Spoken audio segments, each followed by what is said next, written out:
Good evening, everyone. Welcome to Hangout with here with Astropreneur. My name is Liam.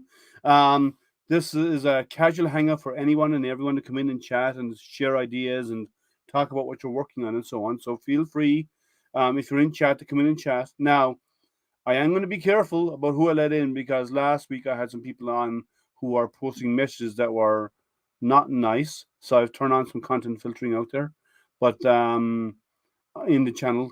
So hopefully that will catch most of that kind of stuff that's coming in. But we will be vigilant. And I know Kieran Clark's out there. I've modded you, Kieran.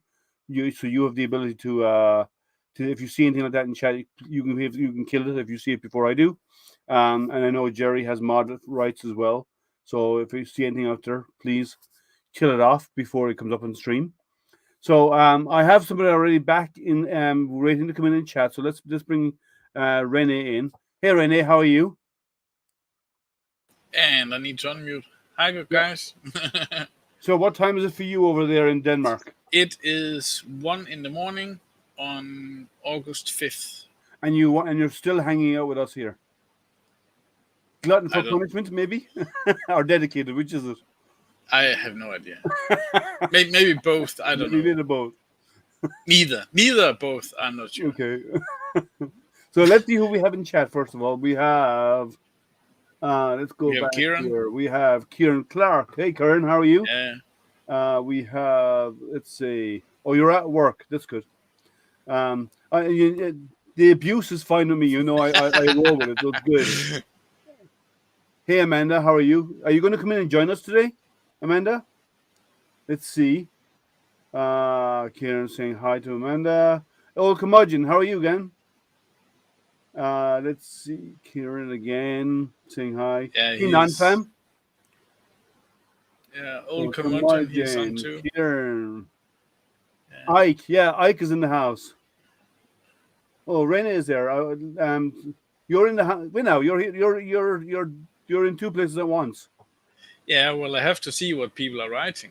I can't see with it from extreme here, right? prejudice. Kieran, with extreme prejudice, have at it. Yeah, he's got no life. He's like the rest of us. He's a programmer. Programmers don't have lives. We know that. If they're not in front of a computer, I'm just up all night. Right? All they do is type code all day and all night. Yeah. Yeah. So what sort of coding do you do? It is mostly C#. Well, only C#, but mostly Windows application. It is .NET Code, ASP.NET at work. So a lot of web-based stuff. Yeah, web-based stuff. Yes. Cool. Yeah.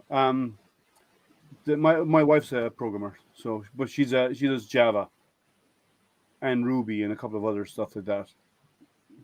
So I'm not gonna go there. She used to be a .NET developer like you are, but she has branched into other areas because company requires it. Yeah. So, what are you working on? I am still working on Sauron. I think I shortly showed. Yeah, let me bring you full screen, and that'll be easier. So let me do this. And then do there we go. So I'm still. I think I showed this a Saturday or two ago on Jerry's stream. Yeah. Yeah. So yeah, this is. I absolutely love, especially the back. You can see how detailed it is. Yeah, it's a nice print. Yeah, and so what material? What PLA did you use for that? This was, I think. Oh yeah, I think this was the before I even got the printer. I got a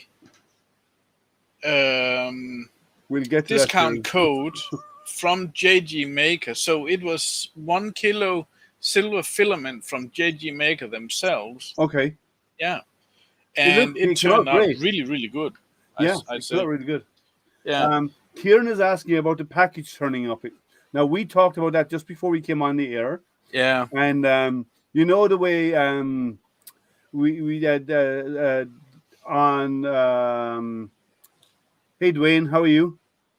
You know the way that the rants were done by Pooch on Jim's stream? I think it's time to do a rant about the lack Shipment. of delivery and Yeah. the lack of professionalism that we've seen in our carriers across the globe. Oh yeah. It has become. I hate now. I'm going to say this out loud, right? And I'm going to get slapped for saying this out loud, right? And Not everyone's from going me. to. But the only reliable deliveries anymore is Amazon. I hate to say it. I said it out loud. Amazon deliver on time. Nobody else does. You send anything with any other carrier, and it does not get there on time. How long ago? So just to give you an example, I shipped. Hey, how are you, Akuma Mods? So, is Yeah. that about 15 minutes? Wait, that's it. No, no. This is my print. Oh, that's your print of it. Okay.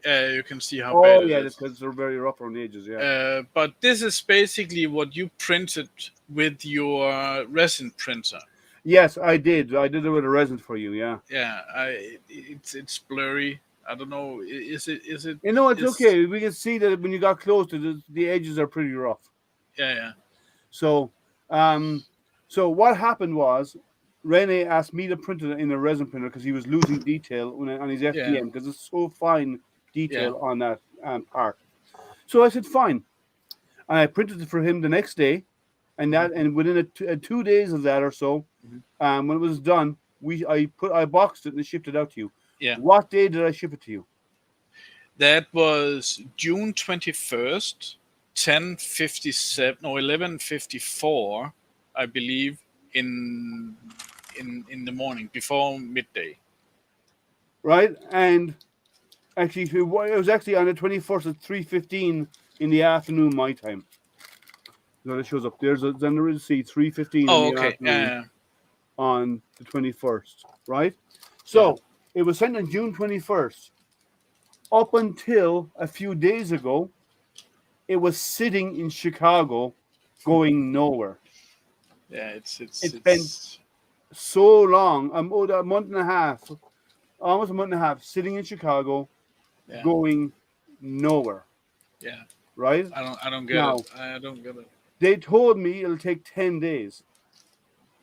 That was a month and a half ago. Yeah. So, um, it's gotten so bad. I have a feeling that they're routing everything through China because nothing's been delivered locally on time. Like Or through on a rare space. occasion, if it's within the US, you might get it within a short amount of time. Like I've sent stuff down to different parts of the US, Mhm. and it gets there within 5 days. Other times, it takes 2 weeks to get to the same place. I wonder if they send it through the International Space Station. No, because that gets cargo on a regular basis, so that Oh, always gets its so that's deliveries. more reliable. Even the That's what you're IFS saying. gets its deliveries on time. Yeah. Hey, Stephen. Hey, Matt. So it's so bad. So a month and a half shipping to Rene. So what do Mhm. you say, Alchemaz? You know that the issues packages go through Chicago to Michigan. My buddy has obviously issues with even from Canada to him in Michigan. I've No, never, it's the I've other never way seen. around. It's from Michigan to Yeah, I'm Denmark. shipping out of Michigan, and once it hit Canada, it got stuck there. It only recently said it was actually it's after leaving the country, right? Now, Hmm. when it said it's after leaving the country, that was 4 days ago. It still has not arrived in Denmark. No. So it's hey Zolan, we're ranting. How are you? I know you're ranting. I'm listening. So it's so 4 days, only 4 days ago did it leave Chicago after a month and a half, Yeah. and now if it left 4 days ago, Denmark is not on Jupiter, right? So No. it doesn't take It's that long to get to Denmark. You can get it. You can get to Denmark overnight, yeah. unless it's going by canoe. And I have a feeling it's going by canoe because it's the only way, the reason why it's taking this long. Yeah, it could be by canoe. Who knows? It is going by canoe, paddled by a carrier pigeon. It's really bad. Shipping is atrocious. It's almost like the IP over carrier protocol. If you what's it called? There is a service where you can look up HTTP protocol, IP, TCP protocol. Yeah. You can look up all protocols. And there is an IP over carrier, which is if you need to transport some digital information, you have to print it out on a piece of paper, wrap it around a foot on a pigeon, send it away, and then type in the data. So that's basically a way of communicating through internet. I have a feeling they're probably using transporters, but they're moving one molecule at a time, so it's taking time to get there. Could be. It's ridiculous. What do you think, Zolan? I don't know. Wow, somebody's really talkative tonight. I'm sorry. I've been running around the house doing the few little things my wife wanted me to do before I vegged out. Sure. But as far as the shipping is concerned, as long as it doesn't go anywhere near Chicago, I've been pretty good with it lately. But my alien box has actually been showing up almost a day before anybody else, whereas during the pandemic it was almost 2 weeks later. He doesn't know. He just works. When you say alien, yeah. Well, I think we need to get a tripod to go complain to the post office over there, because if that's how they operate in Chicago, tripod needs to fix something. Yeah. Oh, I've had something sit in Chicago for like 6 months, with them saying they couldn't find it, and then it suddenly appeared in Shenzhen. Hey, you mentioned that the last time. Yeah. Well, Chicago post office is atrocious. It is really bad. Their import-exports division especially. Yeah. Well, I'm planning to have some very vocal words with them about this package taking a month and a half before it even left the country. yeah. That is far from acceptable behavior. I'm sorry. That is. Yeah, if it goes through Chicago, you almost got to expect it now. I find it funny that this ship is via Chicago, because we have international shipping here in Michigan.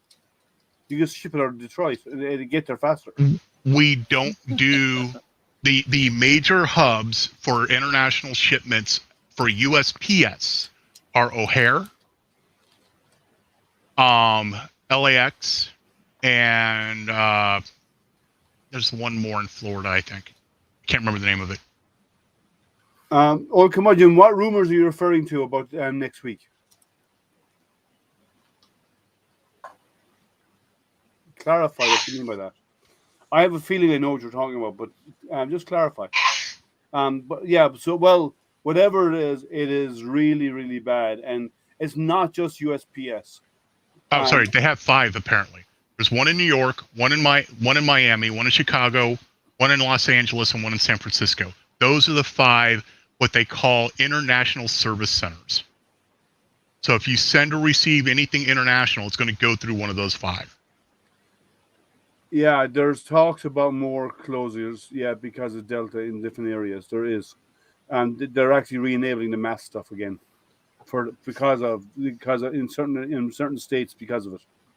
I don't blame them. I mean, no, I don't blame them. I think it's the right decision to do. The problem is the states where it needs to happen have already put injunctions in place to stop it. I know, which is ridiculous, and all they're doing is putting the populace at risk. They don't care about the populace. They care about their wallet. Sorry, politicians are idiots. Let's admit it. Well, what can we say? Yeah, they are. They're like the Dumb and Dumber. That's all about politicians. Hey! They're smarter than the politicians. Maybe. Sorry, hang on. So, I think it's but whatever it is. Anyway, it needs to something needs to happen because it's getting really bad. So you're working on your Sauron. Sauron. Yeah. I've been doing some laser work over the last week. Yeah. I've been doing some laser playing around. Let me show you some of the stuff I've been working on. I decided to try some slate tile, so I did stuff like this. Yeah, that's pretty cool. Came out nice. Very. And then I tried something a little bit funnier. House rules: no work during drinking hours. Which is kind of funny for someone who doesn't drink. And then I decided to do something for where I live. So the state of That's a Michigan. nice one. Yeah, that came out nice. Okay, slight correction here. Everybody drinks. Well, alcohol. You are correct. You are correct. I looked at the police one time. They stopped me. Have you been drinking? Huh? Yeah. What could I say? Right, take care of. Go on. Well, and then how many drinks? I don't know. 2, 3 bottles of Coca-Cola Zero. Well, then you haven't been drinking. Yes, I have. Yeah, they don't like it. They don't like it when you use actual, proper terminology. Yeah. And then I did this one.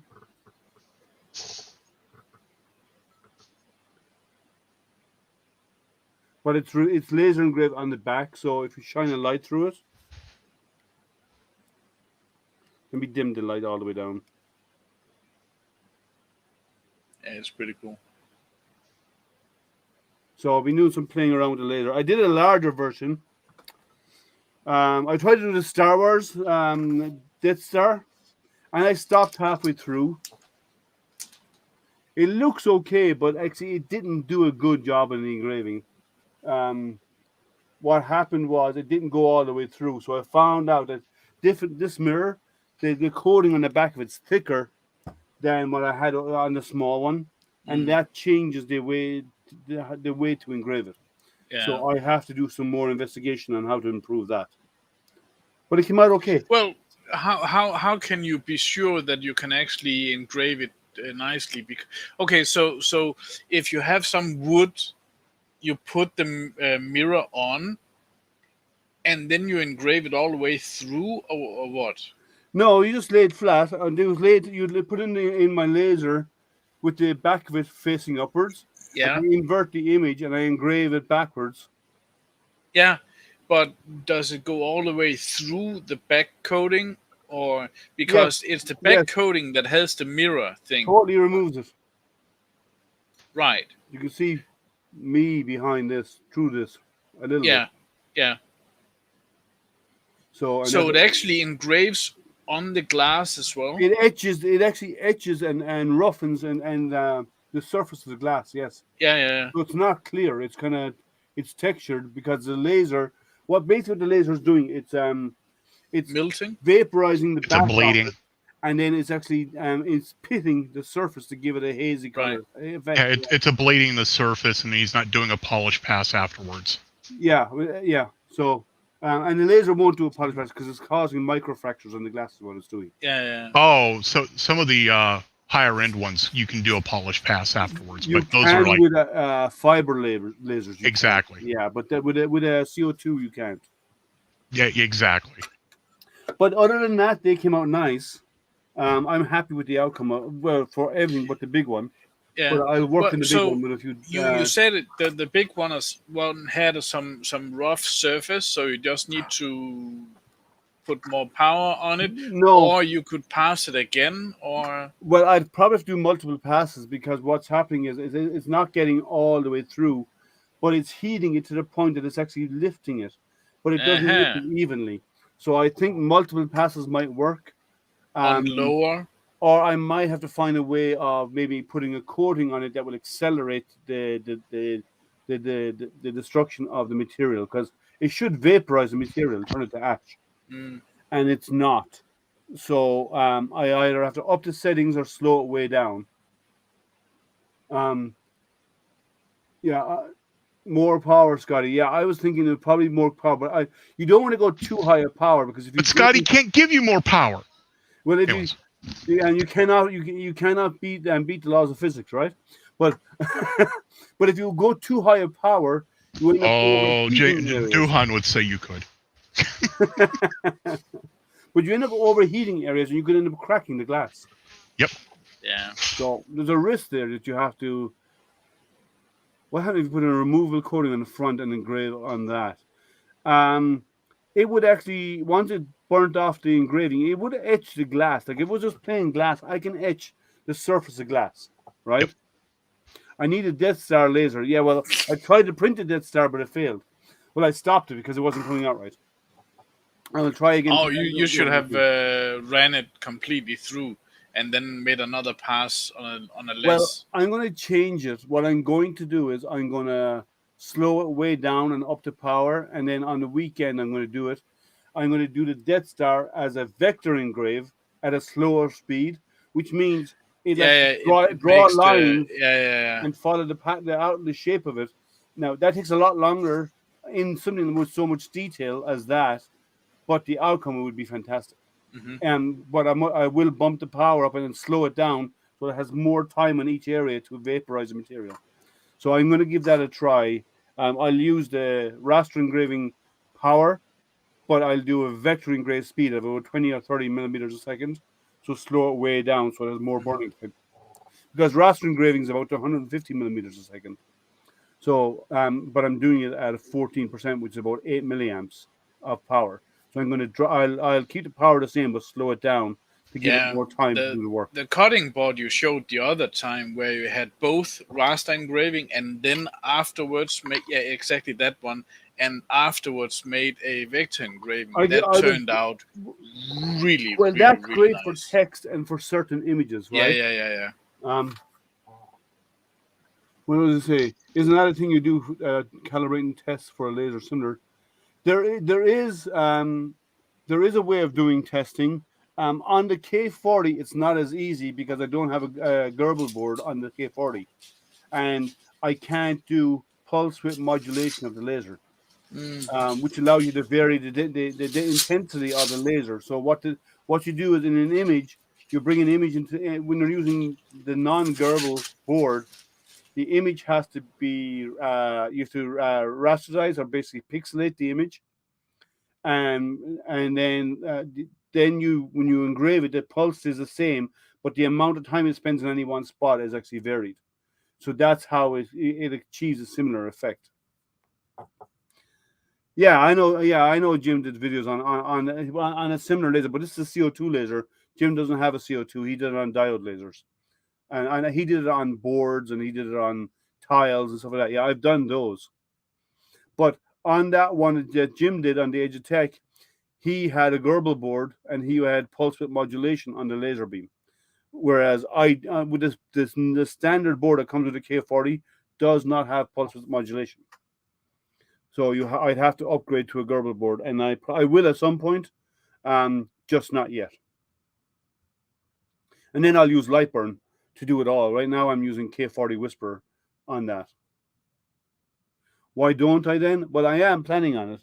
Actually, I have a laser to do an unboxing on this weekend, Saturday. It's a smaller laser. So that means you got one you can send me? Is that one you can send you? I'll show it to you. Let me show you. Let me move this stuff out of the way. I wish I had at least an engraver. I want a cutter, but this one. Interesting. The single arm, it can do about the size of a sheet of paper, maybe a little bit smaller. I think big it's enough. 200 by 160. Yeah, for engraving, that's big enough. Yeah, they'll do tiles and do other stuff. So I got this in from Sane Smart sent me this. Ah. So I'm going to do an unboxing of that the weekend, and then I'll do some testing afterwards. It's got a 5.5 milliwatt laser on it, so that's the high end of a diode laser. So it should do a good job. Really, it's probably only 3. No. I think it's 5.5 milliwatt out on that. Yeah, I doubt that. Well, They do. I have to test it. I can tell by when I test it by how what settings I need to use to do the burn. If I need like the slower I need to go to get a good finish, means it's a lower power in laser. So I can quickly test it out. I should build a pump and see if I can measure the laser actual output. The laser motherboard costs for an upgrade. A Gerbil board is about $70 or $80. Yep, but they're worth it. Well, actually, Breakcore, how are you? Well, one thing I can do. That's Justin, the printer fire. Yeah, he changed his YouTube handle. You're just doing it to confuse everybody, all right, Justin?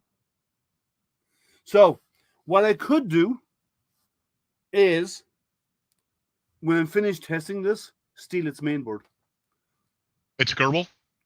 Yeah, they're all Gerbil board. They run off. So I can steal its mainboard and put it into the other one. But I was also tempted to put my BTT board into it. Like, I can run the laser off this as well. Actually, is there a... It's a mini E3. There is you can actually run your even though it's not Gerbil, there is another software you can load on the board, another firmware, and you can run your laser using a 3D printer board. And by using one of the fan outlets to turn on and off your laser, you got pulse width modulation.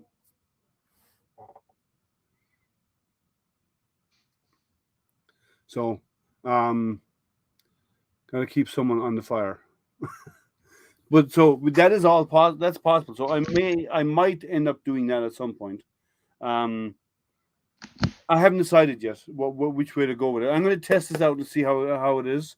So I'll do the unboxing Saturday, and I'll do a lot of burning next week, and put together a review for it, because they're having their 10th anniversary sale right now for this month, I believe, for all of this month. So they have some good deals out there. I was hoping to get the larger CNC, but I couldn't convince them to give me that. Apparently, you can load Gerbil on some of the BTT boards. Not that one, but there's another software you can to make it run on, and you can run your K40. What's it called? I'm trying to remember the name of it. One of the devs, Paul DeHooven. Big Tree Tech might be a nice company to deal with. Still quite affordable, not the cheapest. Here's a link to one of their boards. Yeah, he's saying that there's some that can run Gerbil. It wouldn't surprise me. So there's like Soval, the new CNC/laser from Congro. Oh, they're using Gerbil how to do it. Okay. Yeah, they have a translation layer involved. Okay. In the Congro laser that they, and CNC that they've recently released, yep. on Kickstarter, they're using a Soval Gerbil board. And I didn't know Soval had Gerbil boards, but apparently they've been playing around with them, and Congro are using it. I'm not shocked. Soval's been dipping their hands into almost everything lately. Yeah, well, they have lasers for their printers, so there's having a laser dedicated would be a probable good next step. Well, yep. And like they're basically upgraded. Soval are upgraded Corellian machines anyway, right? For the most part, yeah. Yeah, they add, like, they do stuff that Corelli don't. They do a lot more direct drives that Corelli don't. They don't do the new clone chip might screw it up. They also do like they've done IDEX machines that Corelli haven't touched yet, but they probably will at some point. So they do their own. They have their own engineers, but all the builds are done by Corelli. That's who build their machines for them. But do you think they really want to do IDEX printers? Well, there's who, Soval or Corelli? Soval or whatever. Soval they're just released a new an IDEX, the SV04, which is an IDEX printer. They've just released it. Yeah. So Gerbil Hal Core can run on an SKR 1.3 or even a 1.4, but that's a fork of the main Gerbil. Yeah, but I have the V2, so it won't run on that one. Well, what I'm getting that from is March 28th of 2020. So it might now. I'm looking for their looking for their hardware list. I'll ask them if they have, and they may even have a build out. And again, I'm talking about a fork of it. Yeah. Oh, I'm not in the mod. I can't post links. Oh, stick it into chat and I'll post it for you. Oh, you just did it there. Okay, give me a second. I can't mod you from here. I need to go over to. Yeah, I posted it in both chats. Okay, so I'll go to private chat and I'll paste it out there.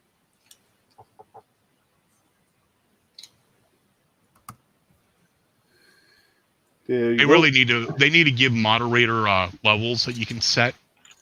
Yeah, levels. Yeah. Well, yeah. Let me go back in. I need to go to YouTube. So give me a second. We might have audio feedback for a second because I can't mod you in StreamYard. I only can mod you in YouTube. And Groucho, that is very true, considering I'm actually about ready to load a fork of OpenTX onto my bigger remote because it supports the touchscreen. Okay. Whereas the current model doesn't. I've modded you, so you can post now. But yeah, so I'm going to do one or the other, but because I want to get I want to be able to control it with Lightburn. Now there's only one downside of that. Right now I run the laser, my CO2 laser, off a Raspberry Pi. I can't do that with Lightburn. Lightburn will not run the Pi. So I can't use that to do the work, which is a pity because I'd like to be able to run them off Pis. It's makes it so easy. Like the mobile ones like this, running off a computer is fine because you're sitting beside it, right? But it's nice to be able to submit a job and be able to let it work, and not have to have a tied up computer dedicated to it. I saw, I can't remember who it was or they don't where support I posted it, but that's the whole issue. They don't support ARM. I know they don't. Hey, Mike. Hey, Mike. I saw this dude. I should have been doing something about a automatic load, so you can print multiple, and it loads a new bed. Actually, you can do that with G-code by having your x-axis, your z-axis come down and put the print head right behind the part, and then your Y bed moves back and knocks the part off. So you can but he made completely new loads of the print Mike bed. Actually Autodrop Mike they have a system. He's in chat. They have Autodrop have a system where they actually put a blade above the bed, and they can actually okay, so it scrapes it off. The bed. Okay, that's pretty cool. Yeah, I'm supposed to be Autodrop 3D at some point. I'm supposed to actually be testing that out on stream. Yeah, that'd be fun. Netbook time. Yeah, as long as it's not an ARM. As long as it's not an ARM, that's the problem. Lightroom does not support ARM. Period. Yeah, the ARM architecture is an issue. Yeah. And the ARM architecture that they did get to work is actually on Windows ARM. Yeah. So I still got to get a package to you, Zolan. Yep. Yeah. So, but that would be. Did you see that Loyal Moses did it on a Prusa Mini? Yep. He did the auto, but instead of using the auto drop scenario, he actually used the print head to actually knock the part off. Yeah, there's a couple different G-code variants out there. They've been out for a while now. That when a print finishes, one of them uses two cameras to identify where the part is. And so that way it can hit the center directly. Another one is a plugin for Octoprint that uses the G-code to identify where the middle is, and then it just slams the print head into it. Yeah, and I think that's fine when you have small parts, narrow parts. Or when you have a bed that actually releases when it's done. Or if a bed that fully releases when it cools down. Now, but if you have a really large part that's filling up a lot of your bed, That's not going to just pop off unless it gets dead, unless it goes fully cold, pops it off. So it's waiting 20 minutes before it moves forward. Yeah. Almost all of the methods require the bed to cool down quite a bit before it'll actually except engage. the one where you reload the whole bed. Right. Well, that's the one that Mike Salander did. He did one where he actually takes the bed off and dumps the bed out and puts in a new bed. Yep. Yeah, That's but cool he idea. had an automatic feeder. Yeah, he designed. Yeah, he has a magazine. Yeah, magazine. Yeah, exactly, magazine. Yeah. Yeah, so that's kind of a cool idea, was and it pretty even cool, came in and yeah. it clamped the part on. It clamped the bed on, so it continued printed, and then it released it and then slid it off and then brought in the next one and clamped it in again. Yeah, that was pretty cool. He does very creative stuff, right? And it's very like what's the other guy in Germany? Stefan? Yeah, what's the name of his channel? CNC CNC Kitchen. Yeah. CNC Kitchen. Yeah. Kitchen. That's now this would be right up his alley, because this is the type of stuff he creates all the time. You know. Hey, Mike. Hey, I was hearing Hello, everybody Mike. do all like auto ejectors, and I'm like, Yeah, yeah. Well, people are doing the print heads, and you designed the system for it, right? And What was that? You designed the system for release, right? Yeah, we have our ejection method, but you got the belt printers, you got the bulldozers, you got the knock it off with the nozzle, which is kind of dangerous. Mm-hmm. There's one that actually moves the print head off out of the way and then uses the whole X-axis to scrape it off. That's actually safer than using the print head, because at least you won't damage your print head. Yeah, the issue is you gotta have something that releases. Yeah, if you wait for it to go fully cold and then it fully releases. And again, you got to hope it actually releases, because I can tell you with some of my stuff, even fully cold, it ain't coming off that easy. That's why I want to try the auto drop. Yeah. Because I'm doing TPU. Actually, the auto drop would be interesting because I'm doing the Toys for Tots. I'm getting ready to do that as well. And the auto drop mechanism on a printer would just print, pop, and it'll just go. Yeah, you can get away without doing a raft if you bevel the front of the print. I don't do rafts. With the auto drop system uses a raft. Oh, you Yeah, have to have a raft. we always print on a raft because the raft is beveled on the front, so the blade always gets up underneath and guarantees that it peels off. Yep. Yeah, so if you don't want to use a raft, you have to modify your print to put a bevel, aka a chamfer. Chamfer. Yes. Yeah. Around the bottom edge. Yeah. Just on the front, whichever edge is going to go into so the blade can have its starting point to lift. Yes. Yeah, it makes it easier because if you don't do that, sometimes like the linear actuator will just go and then it'll like violently pop off. Getting it to pop off nicely by peeling, and that could damage your belts and everything as well. So by doing that, belts. It could, if it tries to move it, it could. The bed isn't what moves. Oh, the actuator, the blade does. Okay. Yes. Well, the blade doesn't move. The bed moves under the blade, but it's pushed with a linear actuator. And when it's printing, it's stationary or moves in only the Z direction. Yeah, his aren't bed slingers. Yeah, well, I have bed slingers, so. Yeah, you'd need like one of the ones that lowers the Z axis. I have one of those too. I have my Ender 5 Plus drops to Z. Well, most of my printers are bed slingers because the Ender 5 you could do an auto drop on, but not it. But like the Ender 3s or whatever else, it would not be easy unless you turn around and put a. You can convert it to a switch wire first and then do it. Yeah, or you could put the blade on a screw, and then when the bed comes down. The trouble with that is that is patented. Yep. There's other companies that have patents in the space, and they haven't been friendly to licensing. Let's just say that. Yeah, but if it's on my machines and nobody sees about me, who cares? Oh yeah. If I put it together. There's the difference. Though, Mike is actually got a business. I know. I understand that. They have a business doing it, but I'm just saying there's options available. Like the Ender 5 Plus, I could use your ejection system on because it's a Z dropper. Yeah, doing a bulldozer is not that difficult. You could attach one of those to like some other kind of like a bed slinger, as long as you did like maybe a clutch or something for engaging and disengaging. That way you don't have to carry around all that drive stuff. You just have to carry the blade and the screw. Yep.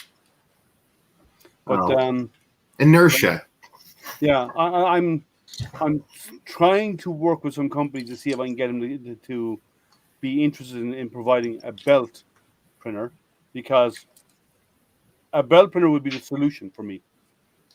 For the Toys for Tots, yes. For the Toys for Tots and stuff, would be ideal. Like that's where I see the belt printer shining when you're doing high production. You want to do a lot of parts. Since I want to do TPU parts, that's why I'm looking at the auto drop system, because with the TPU, it does apparently people with the belt have had issues with it releasing.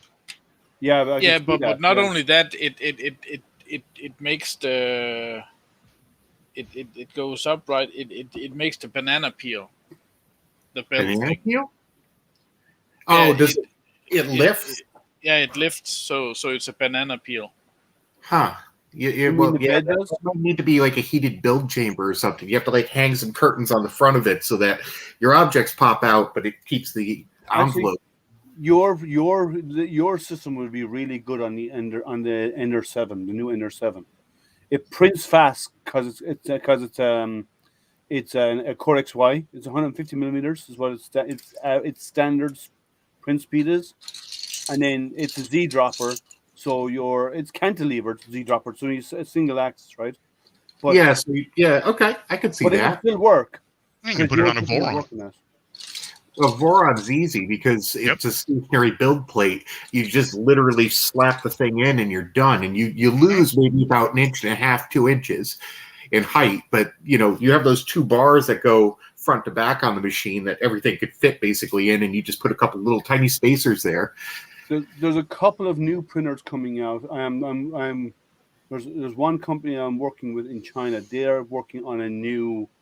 They have an IDEX coming out. It's not very big, but they have an IDEX coming soon. But they also they're working on a new 600 by 600 by 600 cube. And it's a Z dropper, which is it should be, right? So and that would be a good place as well for your system, for your ejection system. To auto eject parts. Well, I mean, if you want to slap something on one of those machines, if you have one that you want to put it on, I'll send you the license sticker and go through anything you want to do to set it up. Wouldn't be that hard. Yeah, I need to figure out if I'm going to do it, because a lot of my bed slingers is what I'm probably going to use though for the. My Ender 5 Plus is one printer. I have so many others I'm going to use for this Toys for Tots. I'm just going to put spools on it and hit go, right? Mm-hmm. Do all of one toy on one, all of the next toy on the other, all the next toy on the other, and just have an array of machines, each of them printing a different toy, and then I'll just pump through them. I'll tell you what's nice about it though, with the auto ejectors, because everybody likes to take and they fill up their whole build plate with a bunch of parts. And that is like the absolute worst thing to do, because you lose one part, you lose the entire plate. Well, no, I'm going to use my IDEX. Not always. I'm going to use my 3 IDEX printers. It's more dangerous to do it that way, because if you get detaches, everything starts flopping about. That's actually something I've been slowly working on, and I do mean slowly, is basically another way of doing what Spaghetti Detective does, except for it also has a top-down camera, and it can draw perimeters to use the object exclusion plugin for Octoprint. Okay, so that allows it to like stop printing a specific object that's on the build plate dynamically. Okay. Yes. Yeah, because you can do that manually right now in I'm working on an OC method of doing it. Oh, nice. Cool. Because what I'll do is I have 3 IDEX printers, so I can do two of everything on each of those with 2 heads going at the same time. So I can do right now. I can do 6 of them at the same time, right? Of like 2 of one, 2 of the next, 2 of the next, and I have another IDEX coming next month, I believe, which is a new machine that's about to come out. And here I'm going to be happy if I just get one toy printed. Well, I'm going to get yeah, and when I get that other one, I'll just add it to my list, and I'll just run multiple jobs on that too. So with the IDEX, I can do duplicate mode, so I can do 2 at a time. And the toys are not bad. I printed one, the train that they have, and it came out nice. Let me show it to you, actually. Let me bring it and show it to you. Yeah, I haven't even gotten my email yet. I signed up, but no email, nothing. From what? When I was at Murph. Oh, okay. But what I was really curious They haven't about... done the emails yet. They're coming out later this month or early next month, right? Ah, okay. So they haven't done the emails yet, but I went to their website and you can see the list of toys that are available. So I just picked 1 or 2 of them and I decided to print them. The wheels rotate. I did it all in one color, but I could always do them in different colors. Like if I do 2, I can do red and filament on one and black on the other, or whatever. And then one will print the body, and the other side will print the wheels. And I just switch the wheels from side to side, and then I have multiple colors: red and black with red, or black with red wheels, or red with black wheels. So, but it came out nice. The wheels rotate. It fits really well, and they just clip on. Yeah, that's pretty cool. It's a nice little design. So I gave it a test print and it came out really good. So I'm happy with that. So I will. I wanted to do some test prints of each of them to make sure I fine tune the settings. So when I hit go, I'll just bang. So I do the test print of this on one side of the bed. So when I do the IDEX, it'll just do it on the other side automatically. And the same for the next one. I decide whatever next model I want to do, I'll do it on one side of the bed and then just let it fail over and hit the IDEX button so it prints 2 at a time instead. And they're sending out the material, so but they haven't selected the people who are involved yet. They don't. Not everybody gets an email, so I don't know if I'm going to get chosen or not. But it doesn't mean I can't. Yeah, I don't expect to get chosen because I actually put my amount really low because I did not catch that they were supplying the filament. Yeah, they shipped the filament to you. So I went, yeah, I can donate a couple rows of my filament to this. Oh, you guys are sending me the filament? Too late now, but if I can get all my printers up and running, I can go through a lot more than a couple spools. Yeah, I'm the same. So so let's see what if they choose me. I don't know if they will or not. But what place is this that's doing this? There's a company. There's a filament company in Indiana, IC3D. Yes, IC3D is doing it. Yeah, IC3D, they're called. They do. They were, Mike. They were the table that was directly in front of where I was sitting. Okay, Jerry. Yeah, and they're a good company, right? I have dealt with them. I buy my PETG off them. I go to them like I've been buying the PETG off Jim, and their stuff is fantastic. The materials are great. And I buy 2.5 kilo spools is what I don't buy the 1 kilo spools. I buy 2.5 kilos. Wait a second. Was this the booth which had the giant 10 kilogram spool with an assist mechanism that they had displayed on the table? Yes. Okay. Yeah, but they're really good guys. Like they're really nice people to deal with. I've interviewed them actually on my channel a while back. Maybe 6 months or so ago, and so they provide the filament, and what you do is you get to when you print the stuff. There's often regional hubs, and you can supply you can deliver it to a regional someone that wants to be a regional hub, and then that person will then bring them down to IC3D, who will then give them to the it's the U.S. Army, isn't it? That does the Toys for Tots? I mean, the U.S. Reserve, sorry, it is, that do Toys for Tots. But they provide thousands. So puppies, we have puppies. Do they all have names yet, Roland? No, they're not all placed yet, so no names yet. Cool. Sorry, I'm getting in a fight with OBS. That's Oh no! Who's winning? OBS At the moment, right OBS. Isn't it always? No, actually, I find I rarely have problems with OBS. I get really lucky with it. Like I do all my live unboxings with OBS, and it works great. I just touch the buttons and everything works. You know, I just make sure I have everything plugged in the same place every time, so it never has issues. That's all I do is just make sure it's all plugged together right. But these models are nice. Came out really well. They're strong. They're durable. Kids will play with that and they'll hammer it around, and chances are they won't. There really we damage go. it. Or if they do, they'll damage, like they'll break off this maybe, or they'll damage this or the corners, but they won't do any serious damage to it. Like maybe this will come off because that's only a little tab. Right. Like you see here, tab. But other than that, it'll this thing is pretty solid. So let's see what they come out with. I'm still waiting to find out, but I did some test prints. And the quality is good. I'm happy with the outcome, so I think I'm ready to go with some of the models I've tested so far. Anyway, so so how many of those have been placed already? One. Only one. Okay. But my wife, I'm sure, already knows where they're all going. Oh, look at them! They're like the little Coca-Cola polar bears. Yeah, they're at the polar bear stage. Yeah. So what are they now? What, 4 weeks old? Julie, how old are the puppies? Sorry, what? 3 weeks old today. 3 weeks. Okay, I was off by a little bit. Now I thought it was 4, but yeah, they're super cute. I'm a dog person. I'm not a cat person. I'm a big dog person. I like dogs. I'm a dog person too, for sure. It's like when cats see me, I don't have a problem with that cat, but the cat apparently cats have problems with everybody. It's okay. That's just normal. Cats don't like people. Look, cats are the only animal that have ever successfully domesticated humans, so it's to be expected.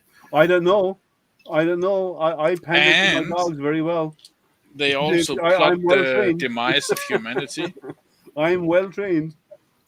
Why do you think cats always stand at the top of the staircase, hoping to run in and out between the legs of the human, hoping they would fall down and kill themselves?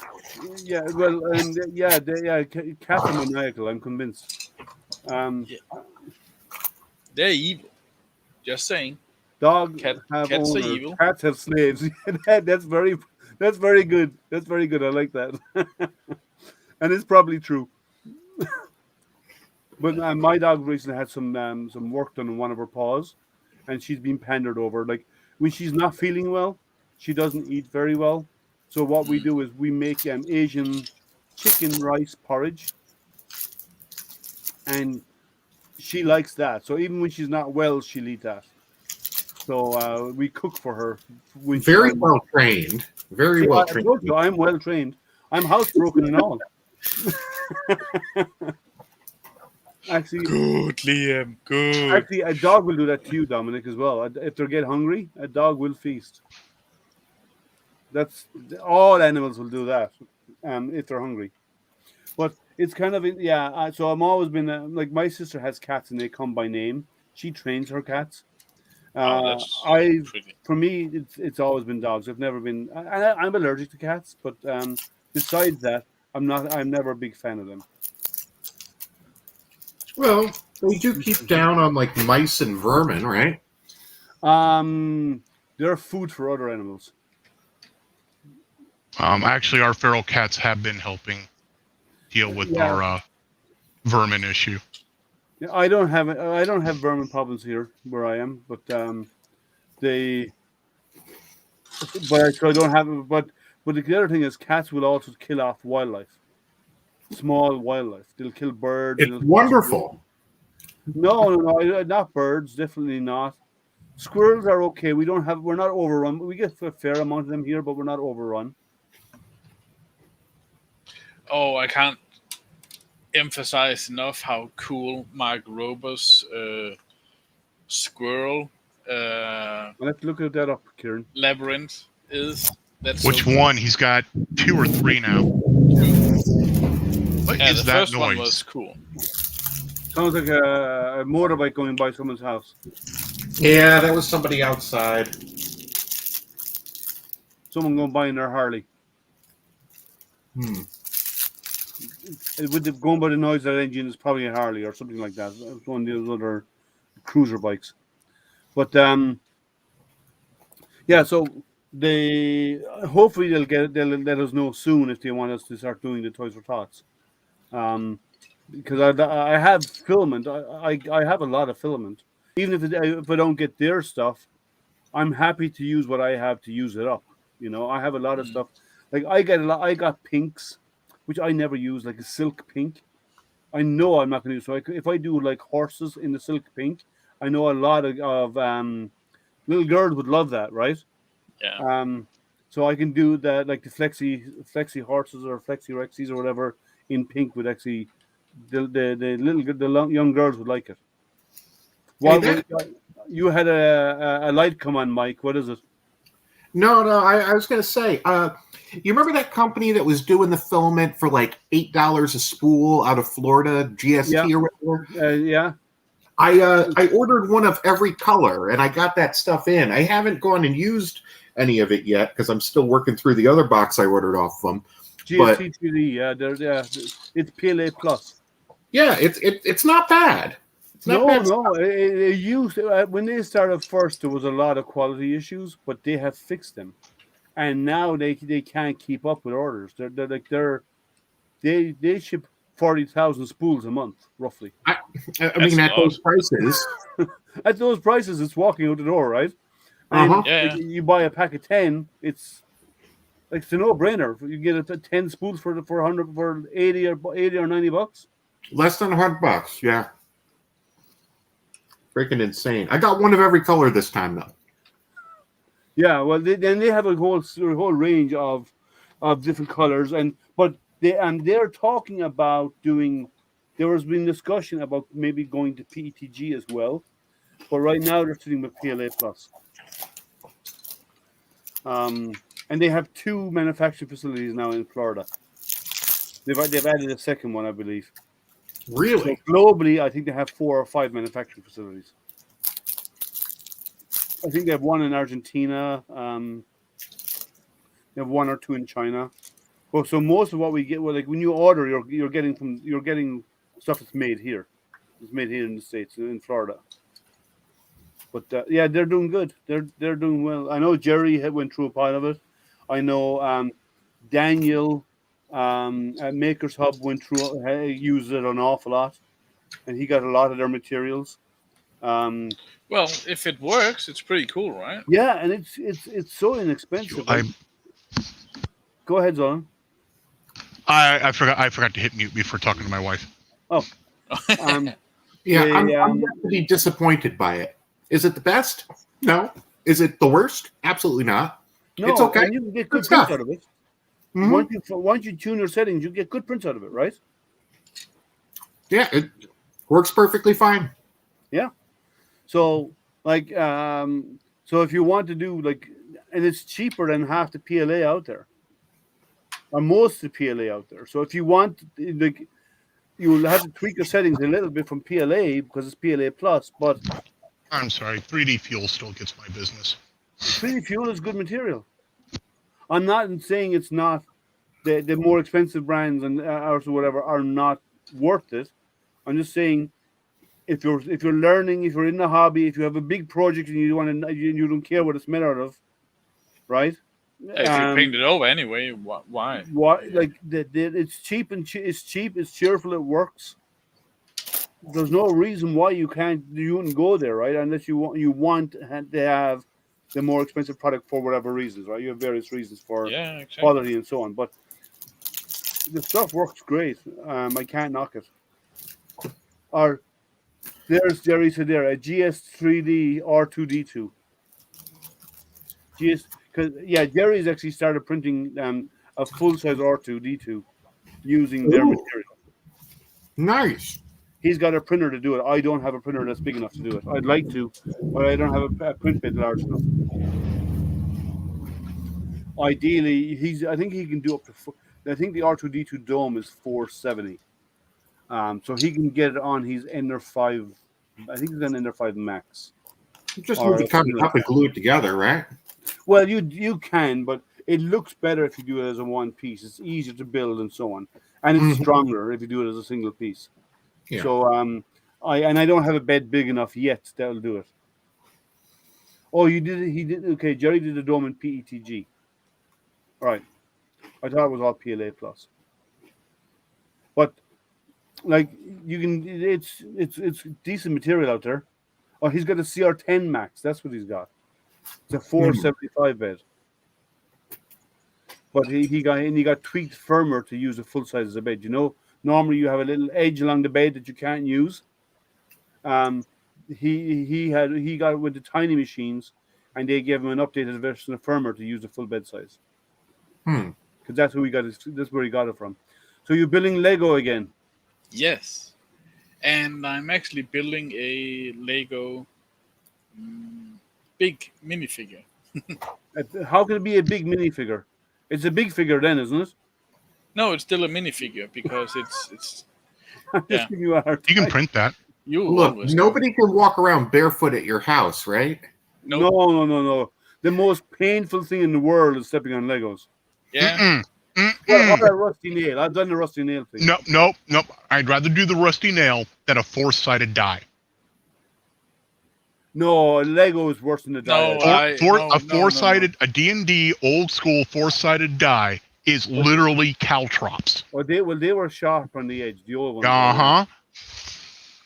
I had to get 2 stitches in the bottom of my foot from that. Oh, really? Did you roll for damage?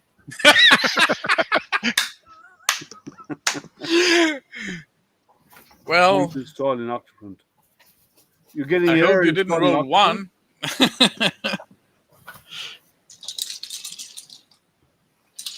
Okay, I'm gonna mute myself here again. I've never had problems installing Octolapse. If you're getting pip errors when installing plugins, you need to refresh the library with that the advanced check mark. Hang on, I'm trying to remember what it is.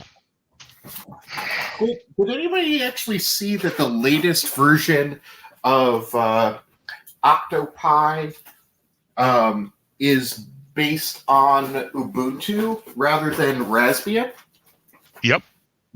That happened a while ago, actually. I just noticed that because we're trying to do stuff with the belt splicer, getting it so that it works in that environment. But yeah, there's changes in between the versions, which is weird. Well, didn't she make that change because of what was it that was out of date? And there was one of the what was it called? Well, it wasn't Java. What was it? And that she couldn't upgrade. Maybe something with Python. It was Python. Didn't she do that because of Python? Wasn't it? Well, Python 3, the latest version of Octoprint, the current version, not the to be released version, because the latest version is still on Raspbian. Don't get me started on Python, man. Yeah, well, Python. You find it too constricting? Well, there is limitations in Python because it's not really multi-threaded or anything like that, right? No, you can do threads on it. You can do threads, but it's not multi-threaded. You can't do real multi-threading on Python. They actually go in sequence. They do not act at the same time. I'm gonna be killed for saying this, but I don't think Python is a real programming language. But that's just my opinion. Anybody who decides to make white space an integral part of the language definition should be shot. Yeah, and that's why I declined a job programming COBOL. Oh, COBOL, come on, that's a stable language. Yeah, but you have to have a specific indentation for something to work. Yeah, one second. Which is actually my issue with Python. Yeah. So one of the things I was getting that weird pip message when I had the wrong repository URL, but the real fix that I found is if you go into updates, software update, and then click the little wrench, and in here you need to make sure you put a check here for enable pip update checks. Your version of pip is probably outdated and it's throwing an error message about it, and it doesn't handle that well. So you click this check mark, hit save, do a check for updates, it'll update pip, and then you're good to go. Okay. Cool. Anyways. No. Hopefully that helps. Hopefully that helps you, Jerry. Yeah. What's that, Kieran? Oh, dude, yeah. we have goat's head thorns out here that are like, a half inch long for the thorn itself, not the seed pod. I grew up with something called Devil's Club, which has 3-inch plus thorns on the stalk, and the leaves, which are giant, have tons of little tiny thorns along the whole bottom, and not just on the spines. Oh, you know what's fun though? Stinging nettles and wearing shorts. When I first moved to Washington State, so Devil's Club is part of the nettle family first. When I moved to Washington State from Alaska, I did not know about nettles. And I went rolling down a hill. Oh! In nothing but swimming shorts. It's just like fire. It's the worst thing ever. Yeah, well, the cure for that is to use what's called a dog leaf, which is a large leaf, and put it on the sting. No, the cure for that is a DR trimmer brush mower. No, I'm saying that if you get stung, there's a thing called a dog leaf, which we came across that we had to deal with it when we grew up. Okay. That if you get stung with a nettle, you put a dog leaf. You're being reactive in the solution. We're being proactive. I understand, but like Ireland has a lot. In Ireland, we have nettles everywhere, right? That's one of our more common weeds is nettles. Or a goat. Goats will take care of it. Yeah. Why get stung by that shit in the first place? So what I'm saying, in Ireland, nettles and thistles are very, very common in Ireland. Yeah, thistles I'm used to. Nettles were new to me at that time. Yeah, and they look so. A nettle and gee, look like Washington State, Ireland. That's almost the same latitude. Well, I don't know, but you can cook nettles, and you can eat in a soup, and they're nice. Nettle tea is really, really good. Actually, as long as you're not allergic to it. Sorry. As long as you're not allergic to it. Yeah, but it's actually really good as a tea. But nettles, we grew up with nettles. Nettles are all over Ireland.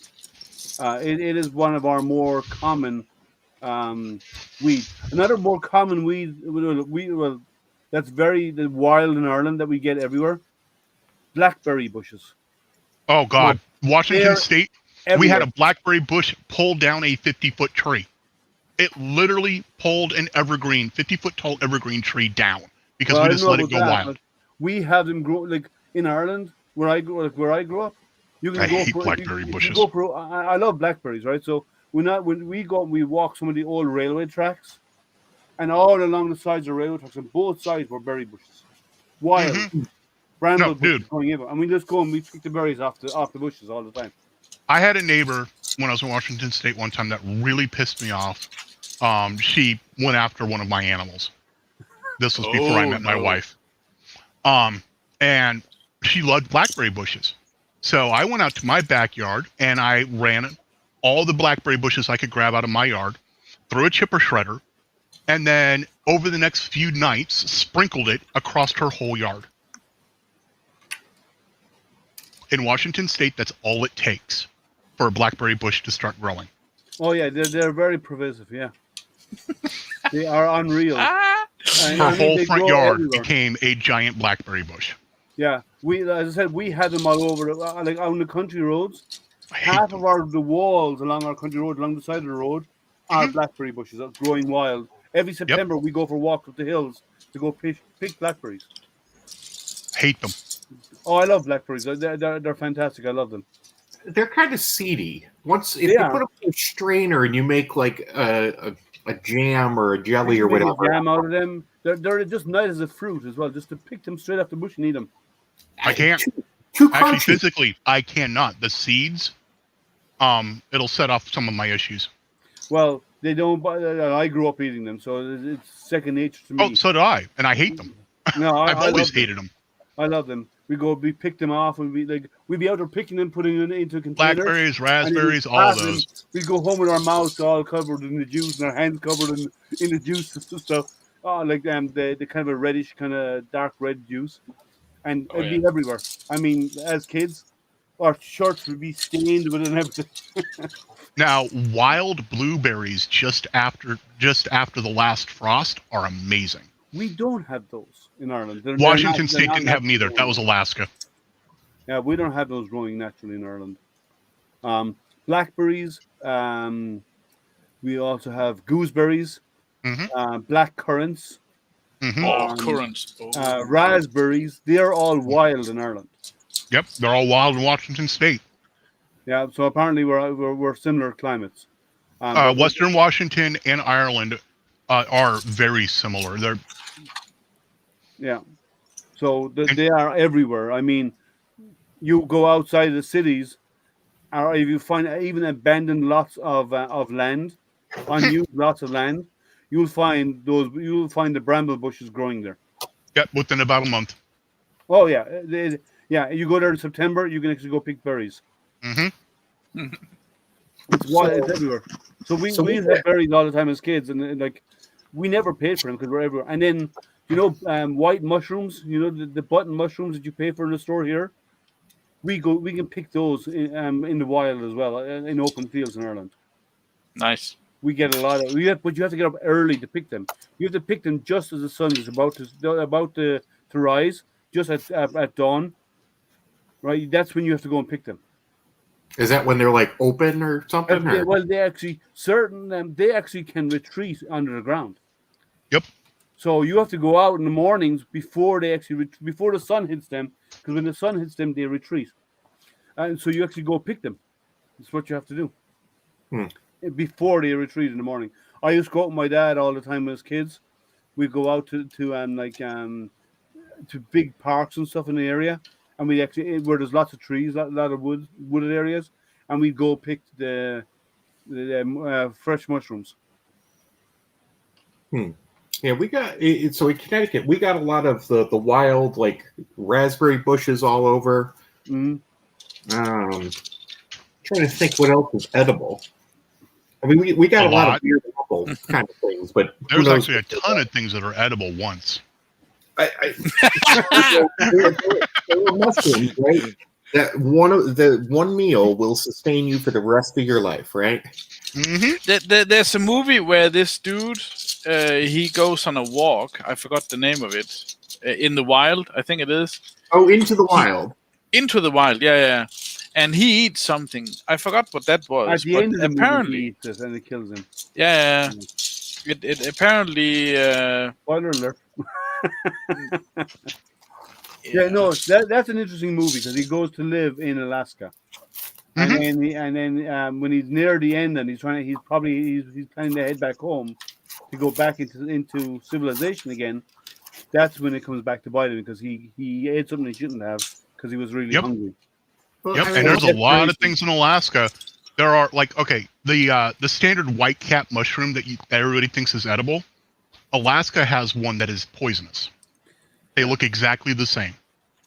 Yeah, and we have in Michigan. There's a lot of poisonous plants in Michigan, because we've had a lot of heavy rains. So, but do you know what Alaska doesn't have? Ticks. I have never seen a tick in Alaska. You're lucky because it's too cold for them. I hate ticks. Oh yeah. I've never I don't think I've ever even seen a tick until I came to the States. Yeah, I never saw one until I saw my first live one when I went to visit my wife when she was living in Minnesota. And now that I'm in Oklahoma, it's like a daily occurrence. I've never heard of a Russian olive before. We have gooseberries. Have you ever had gooseberries? That has a different name here, but yes. They're green and they're bitter flavor. They're kind of hairy. They're a little bit The outer skin is getting a little bit The hairy. European gooseberry is part of the currant family. Yeah, and they're really good. They're really good. Mm-hmm. Oh, apparently they got banned. Well, in certain states, there's certain berries that are banned because they're so pervasive in the way they grow. They've actually banned certain ones. Now, some they've released a ban, like black currants were banned. You couldn't grow them, but now they've relaxed that in some states, not all.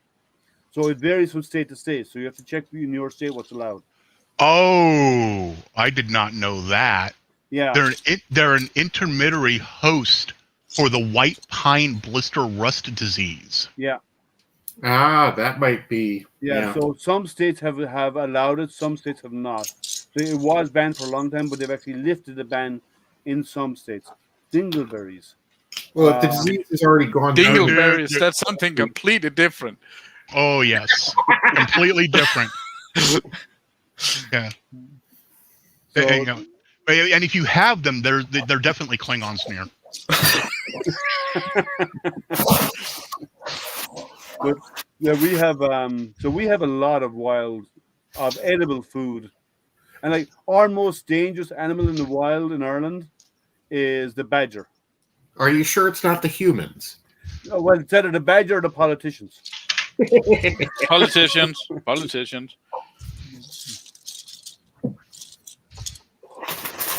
Hackleberries. I thought the most dangerous thing in Ireland were people from Edinburgh. No, it's the politicians. Like the most dangerous animal is a badger because like their jaws are so strong. If they bite you, they'll break the bone in your leg. Right? Their jaws are so strong. Yeah, badgers. They're part of that ferret, stoat, otter. But they're the size. But they're big. Yeah, they got super. They have jaws of steel. They're kind of like a fisher cat. They're vicious. I know what a fisher cat is. Fisher cat. Don't know. They're all these. They're all variants of the weasel, which are just the most violent, and they'll kill for sport like people. They're terrible. They're just like the absolute worst critters to have. Yeah. In small road, which case stoats are great. Yeah, running out of alcohol, that's dangerous. But well, I can't really say that because I don't drink alcohol anymore. Crunch berries and milk. I don't know what a crunch berry is. Never heard. I don't know. Get the reference. Sorry. Go walk down the cereal aisle at a store someday. Captain Crunch with the crunch berries. I'm not a cereal person, really. I don't blame you. Like cereal. I gave up cereal when the FBI got too close. Well, let's put it this way. Oh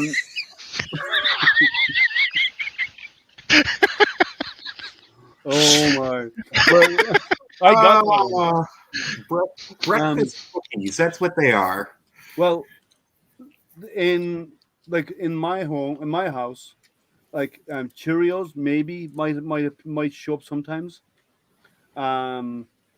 But it was a killer joke. Cornflakes are pretty common, or something like that, something along the cornflake line, like cornflakes or Frosties or something. But other than that, most of the breakfasts in my house are cooked. What about like Fruity Pebbles? No, when my son goes to school, he gets a hot cooked breakfast every morning going to school. I mean, you can microwave a bowl of cereal just the same as you can microwave oatmeal. No, he gets rice or something, right? He gets rice, and he'll get some meat to go with it or whatever. Like he'll have rice and chicken or Filipina for the win. Yeah, so, like this is normal Asian family, right? So it's cooked breakfast for the morning. Like I may not. Not bangers and mash. Sorry. Not bangers and mash for breakfast? No bangers and mash for breakfast. No, that's too heavy. Oh, I'd love that. But rice is during school time.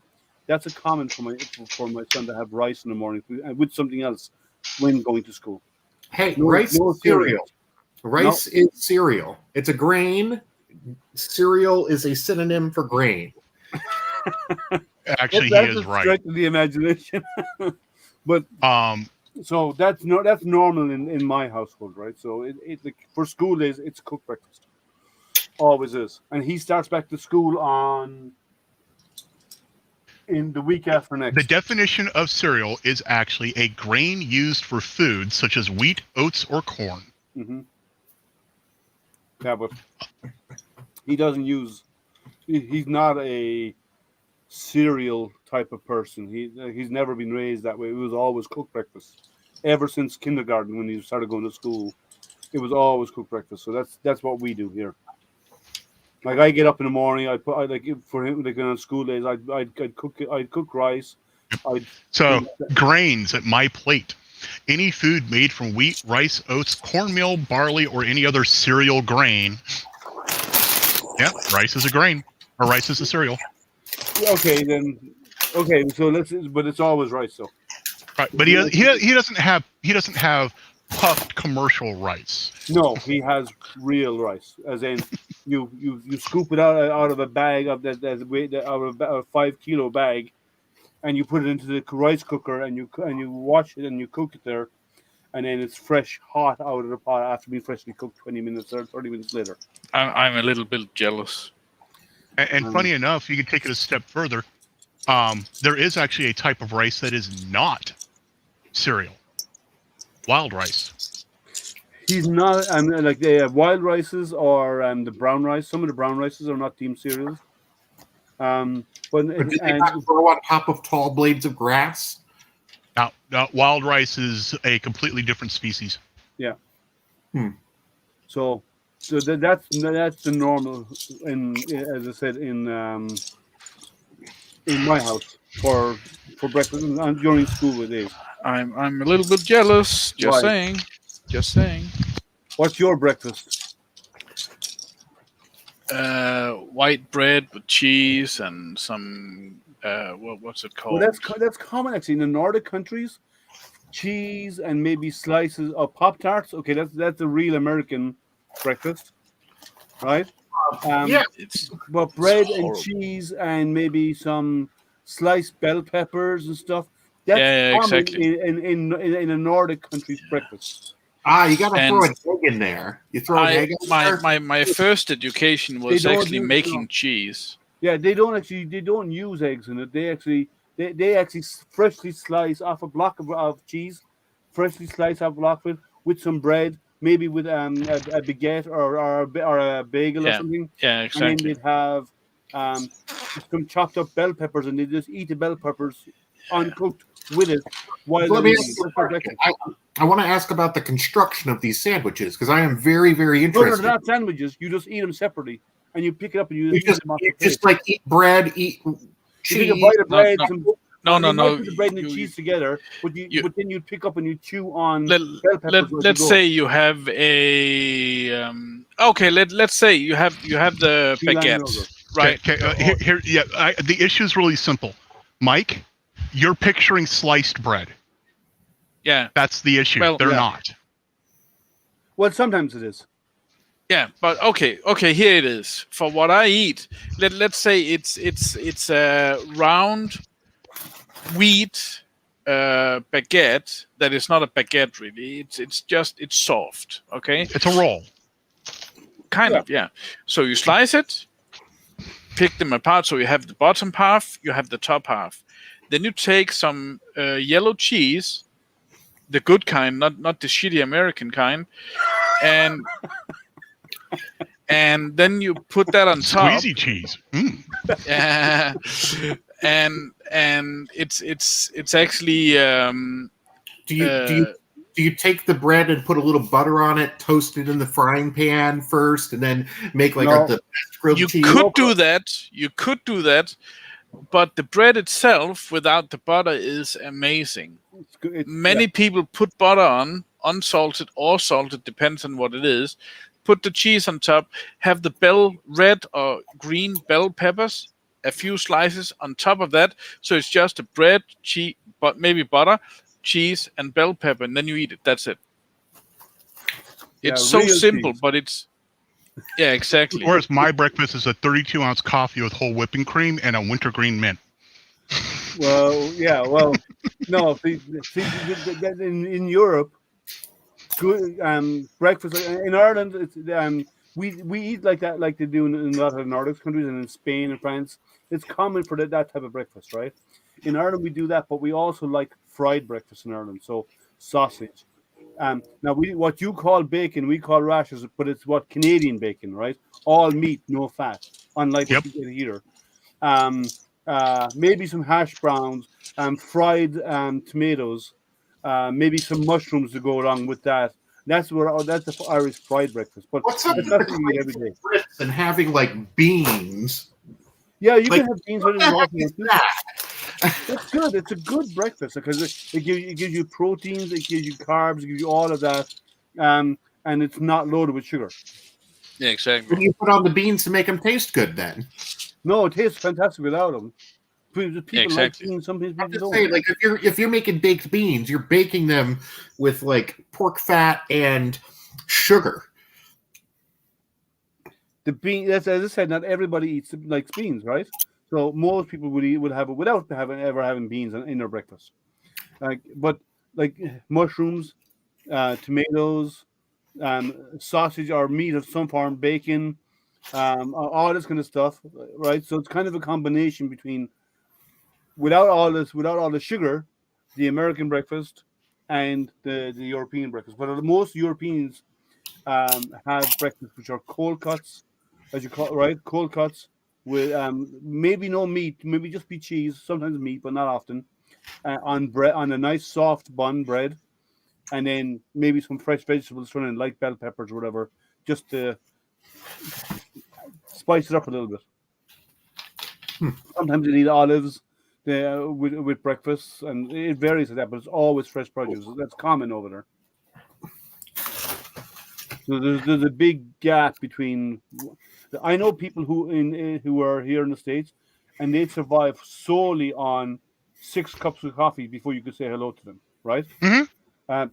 Yeah, that's not normal in Europe. That's not normal. I drink a 32-ounce coffee with a little bit of sugar and whole whipping cream, and then I eat a wintergreen, and I drink that on my way into work, which is an hour and 10-minute drive minimum.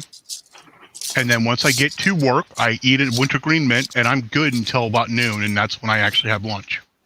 Okay, that's called. So when do you actually arrive at work? That's kind of intermittent fasting. 8. Okay, so you get up early.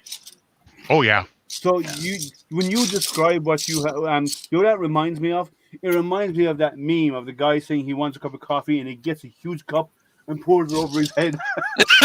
Oh no, that's my wife. She will, if I'm not careful, she will drink 2 or 3 pots of coffee in a single day. Biscuits with sausage gravy. Okay. Oh yeah. Oh, that's good. I don't like sausage gravy. I hate biscuits and sausage gravy. Wait a second. Except there's an exception here. My wife makes biscuits and sausage gravy that is amazing. I can't stand it otherwise. What you call biscuits, gravy. Right? In Ireland, our version. No, we're not talking cookies. We're talking actual American biscuits. Yeah, I know what you mean. I know what a biscuit is, right? Not digestives. I know. My version of it in Ireland, our variation on that would be no gravy, but it would be jelly on a scone. Yep. We do that here too. I cook scones. Dude, I do. I live in a town that's spelt as the word actual Prague, but they pronounce it Prague. They have a kolache festival every year. What the heck is a kolache? Wow. That was a question for you, Zolan. That's actually a really hard one. Can't answer. A kolache is basically a slightly sweetened dough that you put either a preserve in, like a lemon curd or whatever else, or you wrap it like a pig's in a blanket, and then you bake it. We're talking food. Is this like a layer? That's why I jumped on. Kind of thing? No, it's actually quite the opposite of a puff pastry. It's a little bit more dense than a donut. The best episode topic in weeks. Best 3D printing topic ever! Now, sadly, the kolaches that they make here in my little town suck. I thought they had a festival for them. They do, and they're horrible. A kolache is a type of sweet pastry that holds a portion of fruit surrounded by a puffy dough. It's made from yeast dough and the common flavors are quark spread, fruit jam, poppy seeds, or sausages. What did you say? Let me guess. You looked up the definition.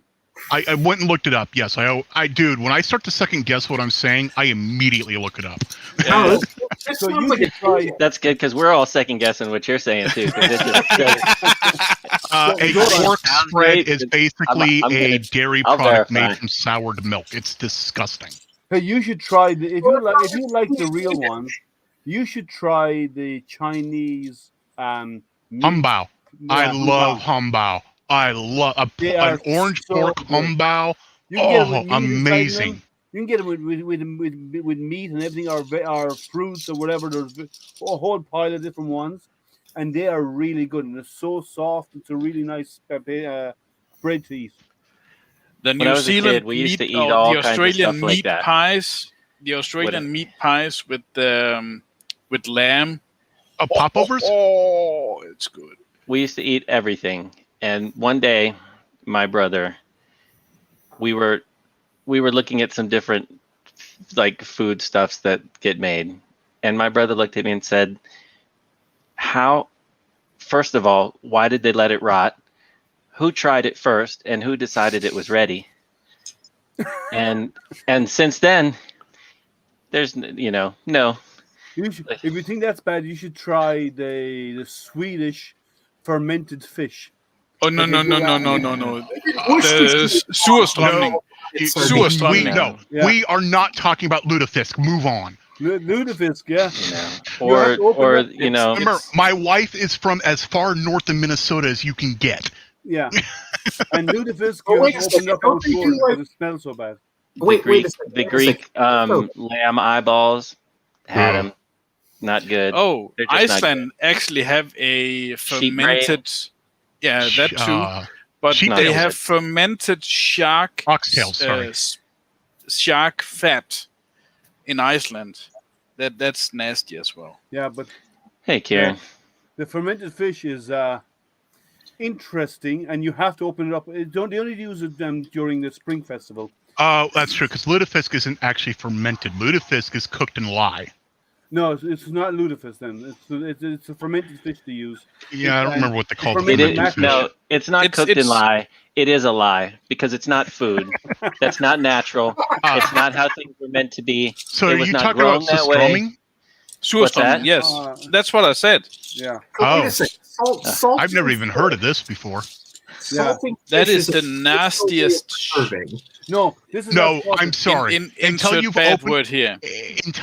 opened up a can of literally turkey with the fixings, and it's a whole turkey in a can that has stuffing and everything else in it already. Welcome to America. Well, but that's real. The fermented fish, when you buy it, the can is bulging because of the buildup of gas inside in it. So when you have to open it up outdoors, the smell goes everywhere, and you can't do it inside the house. Yeah, but you have to capture that, because if you can bottle it, then you can sell the injections. I'm sorry. Botulism. Sardinia, they have cheese with maggots in it. Yeah. If the can. Oh, that's the Italian cheese. Yeah, no, Sardinia makes that. They actually allow it maggots to no, that's the death cheese. That's not no. Yeah. It's supposed to be really, really good, but I don't want to. There's another one you should that if you ever get a chance to try.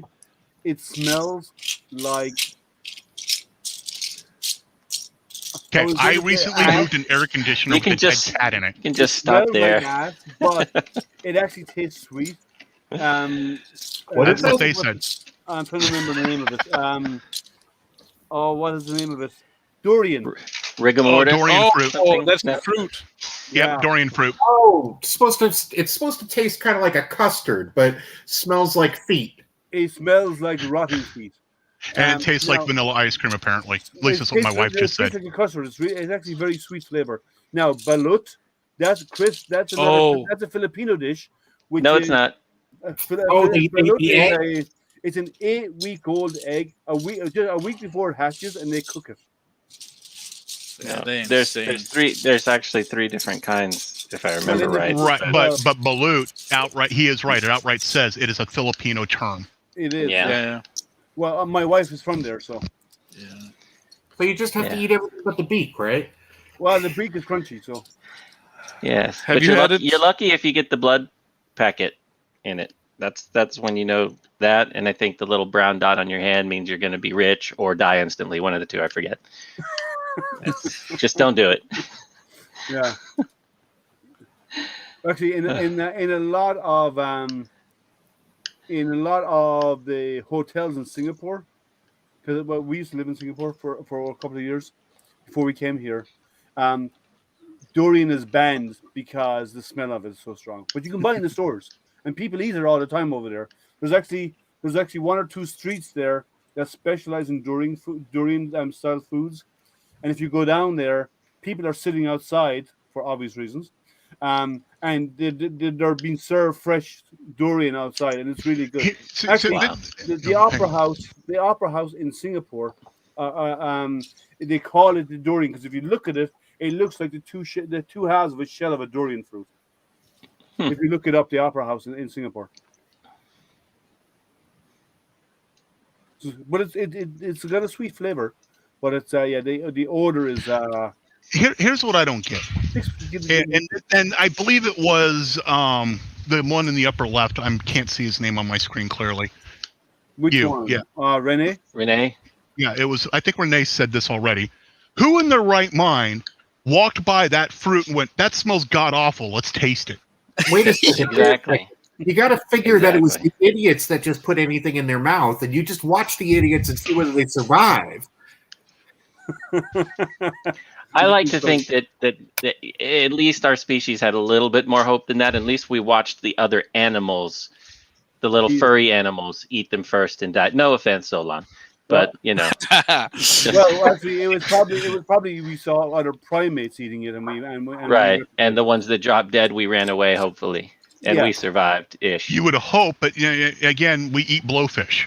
So, you know, and that says a whole lot, right? So we were the ones who ran away and survived. What does that say about us? But you're referring to fugu fish, right? And that's when they put away all of the poison packets because they've been trained to ensure that they give you good fish. Yeah. And Right. So really how many? Good. So yes, I've had it. But the question is though, how many people died until they figured that out? Yep, I agree with you. It's a process, but the meat itself of the fish actually tastes really good. They probably had a few Indian, not the Native American Indians, but I don't understand what you were saying. I don't either. Have you seen some of the construction workers? People fall in India. People fall down and kill themselves daily. Oh yeah. Why care about security or safety? Well, there's always another one who comes up the next day. That's the same way that New York City used to be in the 19 with they're industrializing rapidly. Dude, so you're going to lose a few people while you're on. Michigan, it's still that way. I thought that Michigan was post-industrialization. That was like when all the industrialization was running away. Gary, Indiana. How many shootings in Chicago? We are still dropping dead with no real security. Right. Well, that's our own faults too. We do it to ourselves because we're still not running away from the dead primates eating and doing the stupid things. No. Which every day I look primates, at my pond. I look at my pond and go, okay, there's algae growing on my pond still, so that means worst case scenario, it can be filtered and made drinkable. But the moment I see the oil slick, because there is an oil jack pump only about half a mile away. Dominic, it was probably the guy who was about to starve to death and thought that was his last opportunity. Yeah. And that's my best realization of it. I don't want to hear the real story. There is another concept to that. Don't want to know. It is simply the belief that you use everything of the animal.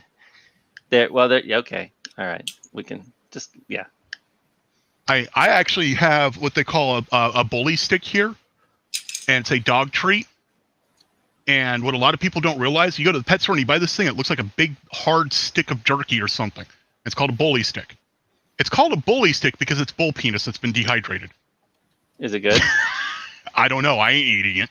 My dogs love it. I don't even like touching it. Just you then. Okay, that's good that you have one. I have a pack of dogs over here, and they are. When somebody said that, dogs won't eat you, cats will. You haven't met my dogs. When they get hungry enough, they eat anything. True. So, Jason, how's your Voron coming along? Oh, sorry, your rat rig. Sorry. Oh, no, I mean the rat rig's been running really well. You got me confused. No, literally, I was just discharged from the ICU on Saturday. What happened to you? Oh, good times, COVID. Oh, I didn't know you were down with that. You ended up in ICU with COVID? Yep. You made it through the culling. Oh, yeah. Well, so here's how it kind of was. Out of 30 rooms on the ICU floor, 5 rooms were isolation, and those were those of us who did not have a vaccine. The other 25 rooms were stacked 3 deep, and those were all people with the vaccine and in severe decline. I heard it worked perfect. So, but, there's a lot more to that, right? Because it's like you go out, you get the vaccine, and you think you're magically impervious. You're not. You're not. So a lot of those people had comorbidities. I have comorbidities. My wife and I both. We both caught COVID on the first run. We both have been vaccinated, and we got lucky on the first run because our doctor jumped on it immediately. Yeah. And then we think we actually may have already gotten the Delta variant because we both had a week of no fevers, but almost all the other symptoms. Well, yeah, if but you the thing is, with the vaccination, you actually more or less guaranteed that you won't get the No, you won't get it. It just increases your survivability. And our doctors, that's what I'm saying. And all of our doctors say the only reason they believe we got it as well, and the only reason they're saying that the only reason it wasn't as bad for us is because we already had COVID and we were vaccinated. Yeah. See, and there's a whole lot of different views on that because as they're literally stacking people up in the emergency rooms here in Vegas, there's not a bed. I want to know what vaccine. Because I think that's playing into it as well. Which one it was, which one it wasn't, who knows? But it doesn't seem to really be making a difference. Well, the best thing either you're getting it and you're getting sick, or you're getting it and you're not getting as sick. But they're not even testing. There's no. Oh, they're testing here. Well, no. What I'm saying is when I went in, so I had 3 tests, but they don't test for variants. So this Delta variant, it's a lab thing outside of what you would normally get done. They send the classification. They send the test swab off, and then that gets tested. You are later. likely to never, ever, ever know what variant you had because it's a blind test. It's a blind. It's a sort of blind study for calculation purposes of the spreading is the way that they kind of explained it to me in the hospital. Because I asked them, and they're like, "We have no idea. We're not set up to test like that. It's a high-level laberatory test. Yeah, and they have to have specific samples, and the samples have to be like non-tainted." And I have a question for you, Jason. Shane. We've had this conversation a couple times already. Yeah. So I have a question for you, Jason. Mm-hmm. You're still feeling side effects right now? It's affecting your breathing still? I can hear it. That was my 100%. Was my ailment, was it just went right to my lungs. Yeah, because even now I can hear you pausing a lot more, and you gasp more regularly for air. So from our first infection, my wife and I still have lingering symptoms, and that was from last December. And it varies from person to person. It does vary a lot. And if you have comorbidities, then it actually increases the chances of affecting you more. Are you noticing any cognitive issues? Because we did. Me? No, I've had absolutely no. When I first started, so Sandra tested first. She tested positive. Then her mom, and then me. They both got sick for like 3 or 4 days and then felt better. Her mom is older. She got a little bit of pneumonia, and they cleared that up, and she's up running around, eating everything in sight, running and doing her thing. For me, I got the lung inflammation that they didn't get, but none of us have comorbidities. We don't smoke. We don't do, we eat well. We don't do stupid stuff. We stay home. We stay away from other people as much as we can. And Sander had taken about 1.5 years off work when all this was going on. One trip back to work. She brought it home. And that was all it took. Carried it home, yeah. Yep. It took me, my wife and I went the whole pandemic without catching it. And I went to Walmart the Tuesday before Thanksgiving, ran in, fully decked out in PPE and everything. Ran in, that's all it takes. Grabbed a sweet potato pie, got out, and I brought COVID home. Yep, that's it. Look, wearing one of the mask things, there's really not much that it's doing for you, because that's like trying to keep out mosquitoes. That's not 100% true, and I mean it's not about the mask saving you or anybody, whatever. There is 1,000 years of cover your face up and you can spit less on people. Yep. You cannot deny that. Yes. So if you physically can't spit in my face, it helps. Have to intubate, I'm it's assuming. Not the cure. It's not the solution. It's not the solve. It decreases but it the helps. opportunity of it to spread. Yes, it does. Let's put it this way. I saw a really good joke about it. If you go around wearing no pants, and you pee, you can pee on me. Even if I wear pants, you can still pee on me. But if you wear pants, you only pee on you. So the same goes for wearing masks. If you wear a mask, it stays within you, and the chance of you spreading it beyond you, especially like when you breathe out, when you cough, when you sneeze, even just breathing. And also keep in mind, the mask is not what's stopping the virus. The mask is stopping water droplets. Right. The vapor. Water droplets inside in your breath is carrying the virus. So that's why if everybody wears masks, it doesn't get. So don't vape in your mask if you want to. That's just like saying if I drive my car into a brick wall, it's going to dent. Well, you know what? You're right. You proved me right. Yeah. I mean, but would you do it? It makes absolute no sense. If the goal is to, let's say, not wreck your car, don't vape inside your mask to prove a point that's not a point. Yeah. So it's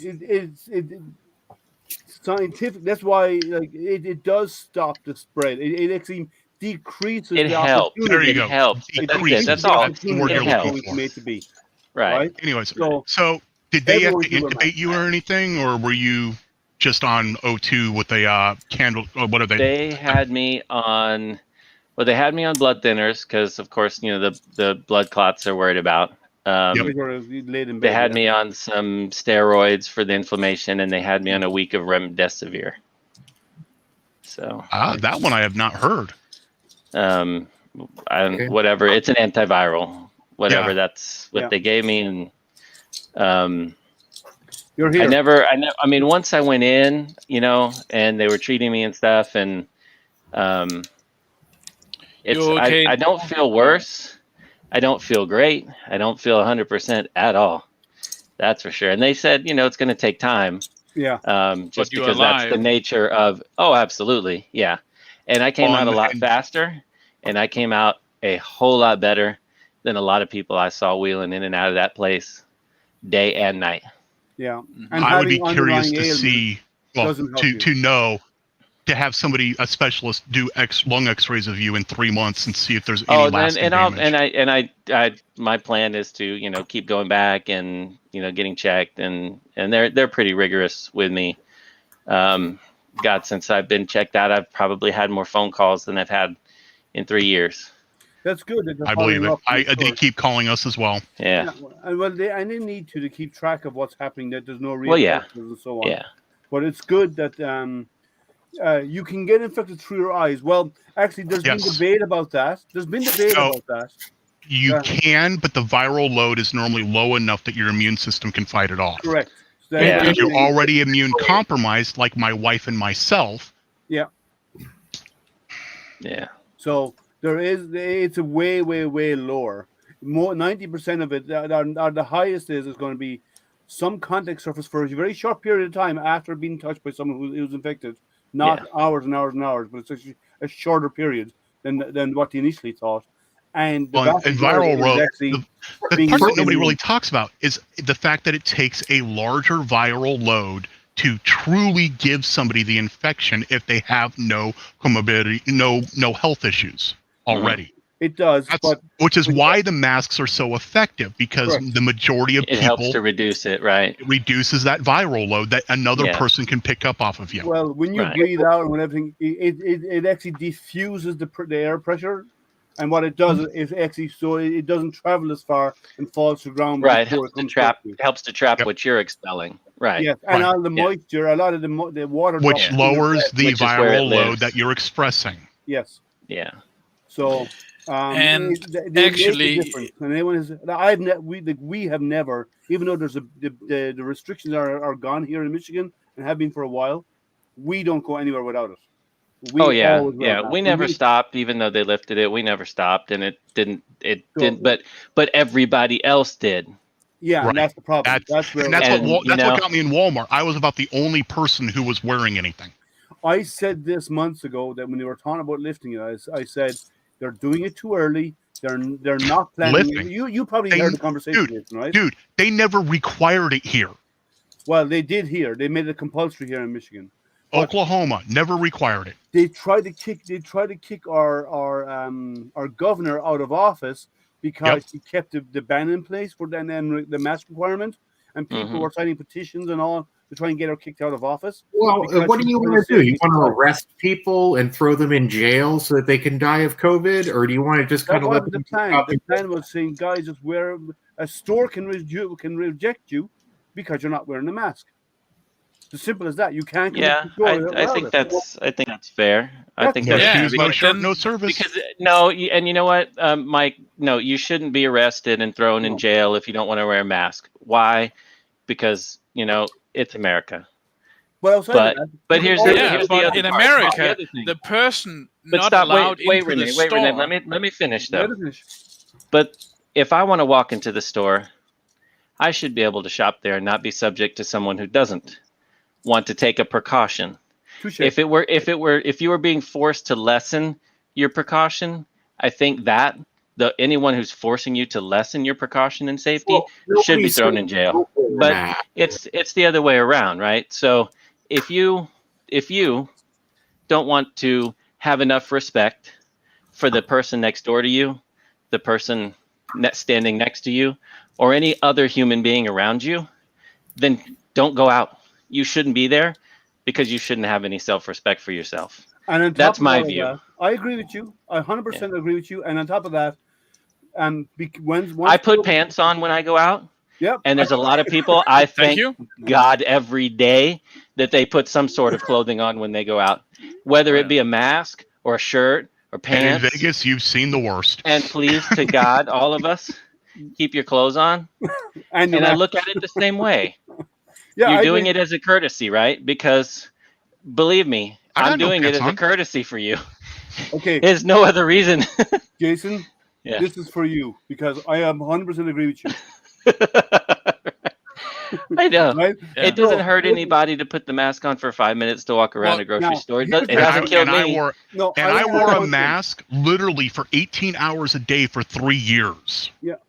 For something and it was not the flimsy surgical mask bullshit either. No, we're talking a full-on N95 with the proper seal. Yeah, so do I. No, I want to. So the whole argument about CO2 and all that. Excuse my language here, Liam, but it's bullshit. Well, there's no CO2 buildup that's going to be significant. I want to say one thing. I want to add one thing. Yeah, but it's not as fun to breathe through because it does make it more. No, it's not. And you know what? There are people who actually have breathing issues who can't use a mask. I don't like to wear boots when I swim. It makes it a lot harder. Well, here's the other thing, right? But it makes sense to address the education and to address what you just said, Zolan, right? Here's one thing I want to add. if you can't wear a mask and you have a reason, a medical reason for why you can't wear a mask, I understand. Some people have medical reasons. Yep. Breathing issues. I'm an asthmatic. I wear a mask all the time, but and it doesn't affect my breathing, and I'm an asthmatic, right? So let's say there is a reason, right? And I'm not going to question if that's a medical decision. There's no need for you to walk into a store because you can call what you want and pick it up in your car. They deliver it into the in most areas. There are some areas you can't. It's rarity. That's true. It's a rarity, but it is more and more common now, especially. Yes. So we do that quite often. There's always going to be exceptions. There's going to be a handful, but I bet you if you ask them and you call them and tell them that you want, like I say, let's say you want to go to a hardware store and you pick up I don't know a tube of silicone, right, or whatever as an example, and you can't go in because you have a reason you can't wear the mask. Mm-hmm. If you tell them and explain to them, they'll meet you outside the door and they'll bring it to you. Yeah. Yep. It's rare. You'll order it online, just like you order everything else online. Online, you have to go. Actually, the little store here in our town, you can show up with your shopping list, and they will come out to your car. You hand them your shopping list, and they'll go in and do all the shopping for you. Yep. That's nice. Have an online system, and I live in a town with one stoplight. Yeah. Wow. Yeah, and it's always green, right? No, it's not. It's always red because they want to pull something over. So I'm just saying, there's even if you can't do it, there's systems in places in almost every store. Yes, there's a way. There's going to be a handful of exceptions, but the vast majority who are staying open for business during this meet this requirement, and they will allow you to either call it in. Yeah, they'll accommodate. Online, for sure. Get whatever you want, and you just put up and say, "I'm here," and then they bring it out and they put it in the trunk of your car and wave goodbye. Right. Yeah, and you know what? And a lot of these things, people will view as an inconvenience, and to some degree, and everybody's perspective and their opinion is entitled, right? But and it is, and it can be an inconvenience. You know what else is inconvenient? What? I'll tell you what's inconvenient. A week in the ICU is inconvenient. Yeah, Dying's pretty inconvenient when I got other things I want to do. So there's a lot of inconvenience and one family member is how many people I've lost. I've lost 8 friends and 1 family member so far. It's not that it's sucks. not fun. Yeah, but what got me riled up earlier when you asked me not to, Jason, was what pisses me off. Sorry for the language. Is that a person being denied into a store, a private store, sues the store for not letting the person in without. Oh no! Let's take it a step further. The McDonald's here in OKC, the people left and then came back with a gun and shot the person who wouldn't let them in. And now put away for murder. This is a question of whether the policies that are being implemented and the cure per se is worse than the disease. And you have the economic. The disease is people who question helping others. That's the disease, and I'm done. This conversation is done for me. Realistically, they shut down all of the small businesses. Shut down all sorts of different things. Well, no, Mike, he's got a point. The people who question whether the virus makes people sick, the people who no, there's no question that the virus makes people sick. The people who question the science of the cure, of curing, of trying to make you survive this. That's the problem of why viruses spread. If there'd be no Delta variant if people got inoculated, because there would be nowhere for it to breed. If you had a shot, it could not breed in you because it'd be killed before it had a time to mutate. That's what the injection does. It stops the mutations and makes the survivability higher. If everybody was inoculated, there would be no. And we're not talking about politics. So if they go and they round everybody up and have the vaccine and give it to them, everything would be fine, right? There'd be no variants because there'd be nowhere for it to grow. I'm just saying, like if you went and you intentionally rounded up all the unvaccinated folks and gave them the vaccine, without their consent, that would be fine, right? I didn't say that. I'm saying if everyone was inoculated, there would be the Delta variant wouldn't have a chance to well, that's hypothetical now too, because they're finding that the variants are being spread and mutated not just through humans but through animals. Oh, okay. I didn't hear that. So they're finding that deer are one of the biggest spreaders now. Well, but I don't have any deer in my house, so a chance of me picking. No, I don't either. But they're out running around with no mask. Oh dear. Well, we have to fix that. We can fix that. Because they don't have rights like we do. We can put masks on them. They don't have a right to go into McDonald's either, so They don't. Yeah, so they can't spread it. we can shoot them. No, but I'm just saying that's a big issue, right? So if people didn't fight, Yeah. I don't know. Well, it's not so much that either. And I have my reasons why I didn't get the vaccine. Are you vaccinated now? No, and I probably won't until I see changes and improvements in what they actually are, in what's available. And you have a natural immunity now. The folks, well, this is the second time for me, so yes and no. But the folks that I know that are sick now, that are in the hospital, they were the first ones to run out and get all their vaccines. They are on ventilators. I'm very, very worried for them. I know I've seen it. You go on them, you probably don't come off. I don't have the vaccine. I didn't get it. I don't know that it made it any better for me. I don't know that it made it any worse for them. My decisions not to get it were based on the data of side effects. And I felt like if I were to get COVID, I would have a 98% survivability rate. If I were to get the vaccine, that might just decrease based on other things that could affect me. So those were my medical choices. I didn't get it because I'm an anti-vaxxer or anything. I get my flu shot every year. I get all my other crap. I get all my other inoculations. I've been shot up 1,000 times plus from the military. Trust me, I'm not afraid of a shot. You're a pincushion.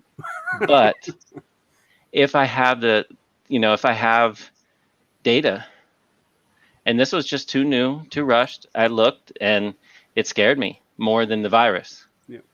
So I'm just waiting and watching because there's still people working on it. There's still people doing things. And tomorrow they could come out and say, sorry about the first batch, guys. Hope your policies are paid up.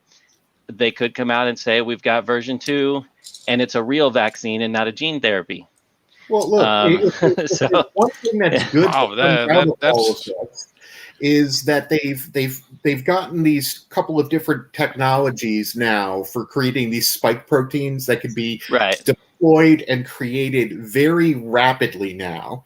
Yeah, and now they've been tested on maybe close to 1 billion people, or half a billion people. So that this is going to be now positive for other types of infections in the future. Yeah, no, and if it's the way to go, then it's the way to go. I'm not a scientist, I'm not a bio researcher or whatever, but it is curious when they tell, like, one of the things that kind of kept me away from it were the side effects in males with that can cause heart issues and teenagers bone marrow issues, right? It was specifically for teenagers who are over the who. Here's what we're seeing here: bone marrow. Our emergency rooms are being flooded with age 20 to 30-year-old males going in asking for EKGs because 100% of them are vaccinated. And these are cardiac issues that they're getting. Cardiac issues that they're getting because it's thickening the heart muscle in the younger people. It's helping the older people a little better. But these were the things that, it's like they developed this. Literally, here's some plastic. I made it yesterday. Eat it. Here's the rotten cheese that smells like dead feet with the maggots. You want to be the first one? We went through this earlier. It's almost the same thing. I didn't want to be the first one. Yeah. Well, that's your, as I said, that's. But you're not the first one. There's a billion people that already got more than a billion people. Yes. Yeah. And we'll see how many are left in a year or two. And I think if I can make it that long, and they come out with version 2, and it has better data, and it has better time, I feel more comfortable with it. Well, and that's just my medical version feeling 2 will about it. cover. But apparently we have 5 new educated virologists sitting here discussing. Well, So four of us. version 2 will be for adding for variants. That's what it's going to be about. Oh, Patty Bear left. And most of my knowledge actually is coming from my friends who work in infectious disease for a living. So, all right. So we've had. By the way, I found that paper on the white-tailed deer. It has not been peer-reviewed yet, but it is interesting. It is. It wouldn't surprise me because that's how Lyme disease escaped that island off the coast here in Connecticut, where it came from. I mean, it didn't come from there. There's no way that it escaped. Right. The deer aspects got my interest just because of ticks. Can ticks spread COVID? They don't know the answer to that. Yeah, it's all too soon. So, I mean, it's for us. It feels like forever, but in terms of like researching this stuff, it's been a minute. It's still so new. Yeah, it's still too new. Now I have a question. But what about the chipmunks? Vaccines, the chipmunks are spreading bubonic plague now in Tahoe. No, there's no now. They have been. Oh, they have. There you go. Every year, Arizona they find chipmunks with bubonic plague every year. I didn't know that. Armadillos like that too. Okay, I have a question for Jason. Things. So you've been in the hospital up until when? Saturday? Yeah, Friday night. I think they let me out. Yeah. So you got out Friday night. Yeah. And you've been, and now it's Wednesday. Yeah. What have you 3D printed in the last few days? Come on, you can't say you haven't done something. Well, nothing.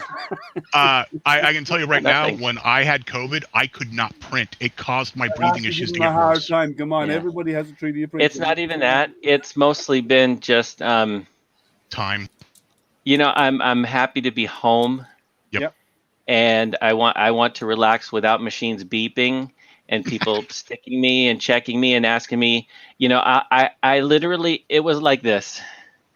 When you go into the ICU, you think like they're going to take care of you and you're going to relax and you're going to feel better. No, it is nonstop down to the trash man.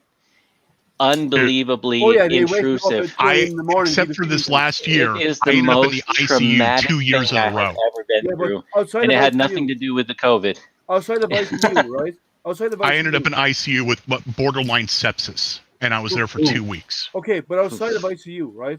Every hospital you go to, they wake you up at 2 o'clock in the morning to give you sleeping pills. Come on, right? No, they don't. No. Being woken up in hospital. No, they come in like this. They come in and they say, "Hey, how are you doing? How are you feeling? Let me check all your stuff. Okay, we got to change the batteries in your machine, the batteries on your monitors, the batteries that are strapped to your body.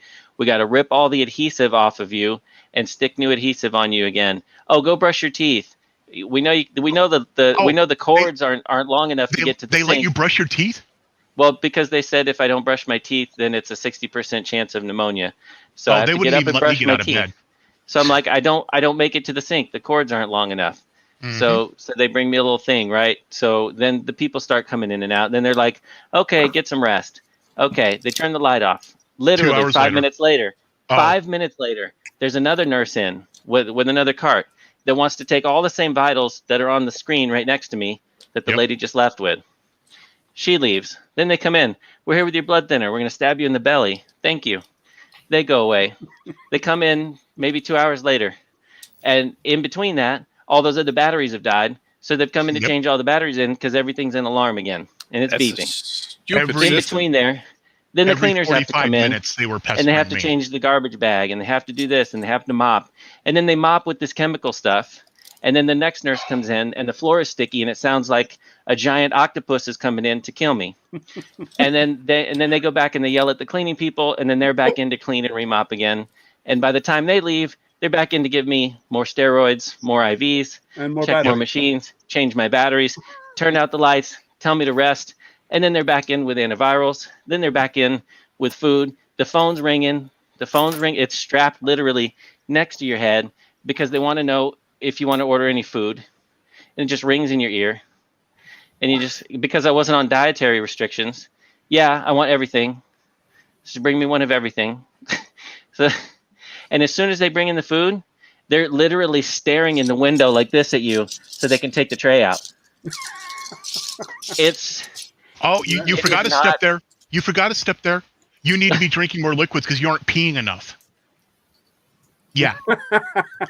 When I was not allowed to get out of bed, but I still had to make sure I drank enough liquids and peed in the bottle enough to make the nurse happy. Yes. How much did you pee?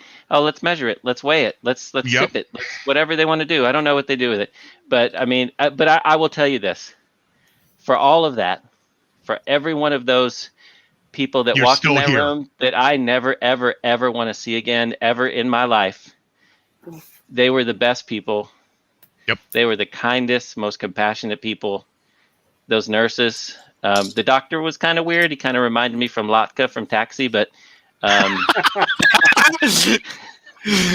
but other than that, in the moment you wanted to kill them, but they were the best people ever. They were there to they were going to make sure I wasn't going to die from COVID. They were going to kill me with kindness. Yes. And good God, when I left, I was so happy to leave. But it's a good way to go, right? Yeah, no, I can find better ways than that. Hey, Spring, how are you? Oh no, Spring. Hey, Spring. Is that Hi, Spring? That's Spring. She's with Anycubic. Anycubic now, yeah. Yeah, she was with Hey, I have an Anycubic i3 Mega here that I still need to figure out how to get the hot end assembled on. Yeah, Spring moved there a few months back. She was with G-Tech and she moved. Yes, I remember that now. No, so I thankfully I did not end up in ICU or anything with the COVID stuff, but I was in ICU for my diverticulitis almost sent me into sepsis. That was that was 3 years ago. Oh, that's and then 2 years ago. That's some scary stuff. I went to one of our fast clinics or whatever they call them now, the walk-in clinics. And they took one look at me and immediately told me to go to ER. My wife took me to ER, and while I was waiting to get the paperwork that they require you to fill out, I passed out. Wow. Well, while Spring is here, I don't know how long she can stay on. Hey, Spring. I'm unboxing this Saturday. This could be you if Anycubic would actually start working with me. I have to do the plug, right? So... the next year I ended up in ICU because I had to get hernia surgery, and apparently I didn't want to wake up. Wow. You suck. And let's say, so the sepsis nurses my experience was very similar to yours, every 45 minutes. We're good. I'm doing good. But the hernia surgery was not the same experience because it was like every minute they were making sure I was awake. Yeah. No. Yeah, and now I'm all messed up with like sleep patterns and everything right now. It's like 1 minute I'm good, and the next minute I'm like, I need a nap because I don't know what time it is, and like sometimes I still feel like I still feel like somebody's gonna walk in and want to take my temperature or something, and it's like I'm like, oh my God, it's really weird, huh? We can arrange that. No, I'm good. I've got my Jerry's not that far from you. Pulse oximeter and over with a thermometer. Everything I'm supposed to be monitoring. You ask him, where is that going? No, well, I was just going to say, I have Jerry's address. I could Amazon order a rectal thermometer to get sent to him. I mean, we can pick up your phone to send it to Betty Boo. She'll know what to do with it. Take care, Chris. Oh, man. Speaking of people who've been in the hospital recently, I hope he's doing okay. Yeah. Well, hi, Spring. Yeah. She's asking how you're doing. Oh, yeah, I already answered. I said we're doing well. Jason is recovering. He just got out of the hospital. Everyone else, I think, is other than being mentally disturbed, we're all doing fine. I'm not mentally disturbed. You're the exception. You're in denial. I'll tell you this though. Getting back into normal thing, like just jumping on with a bunch of crazy weirdos like us, talking just a bunch of smack on the internet. I think that does so much for me mentally, feeling like life is normal, that I think that actually helps getting better, because I mean I can just hang out here and watch YouTube or sit on the couch and watch TV or do whatever, and and it's different, and it's an improvement. It's not being in the hospital, yes, but being able to do the things that I used to be able to do, I think just mentally also helps physically. I believe that. Oh. Because I mean I can feel it. It's like it's not like, oh, I'm cured because I'm on Liam's stream. Even though I don't know if this is the drugs I'm on or if it's Zolon, but I think he's having a bad trip.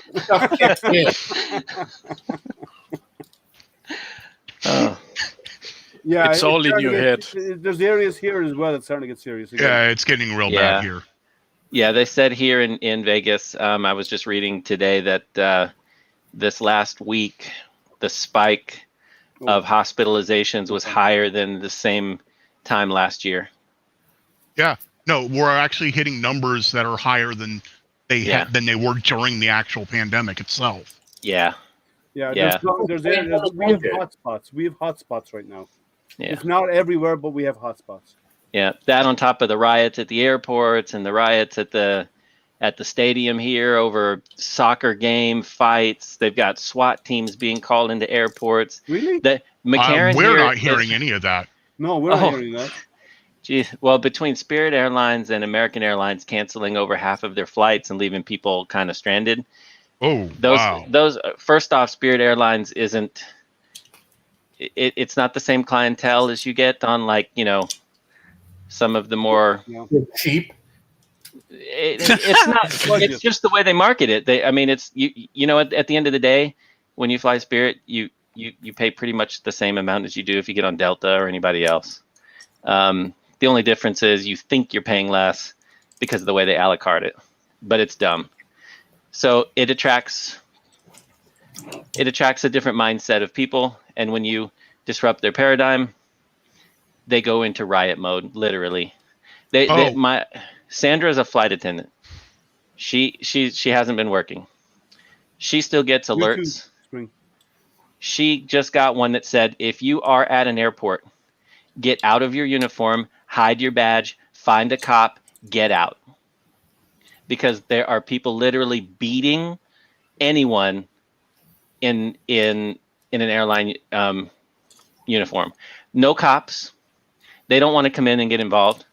The airlines are blaming the airports for not securing, and nobody wants to pay for the police to be there.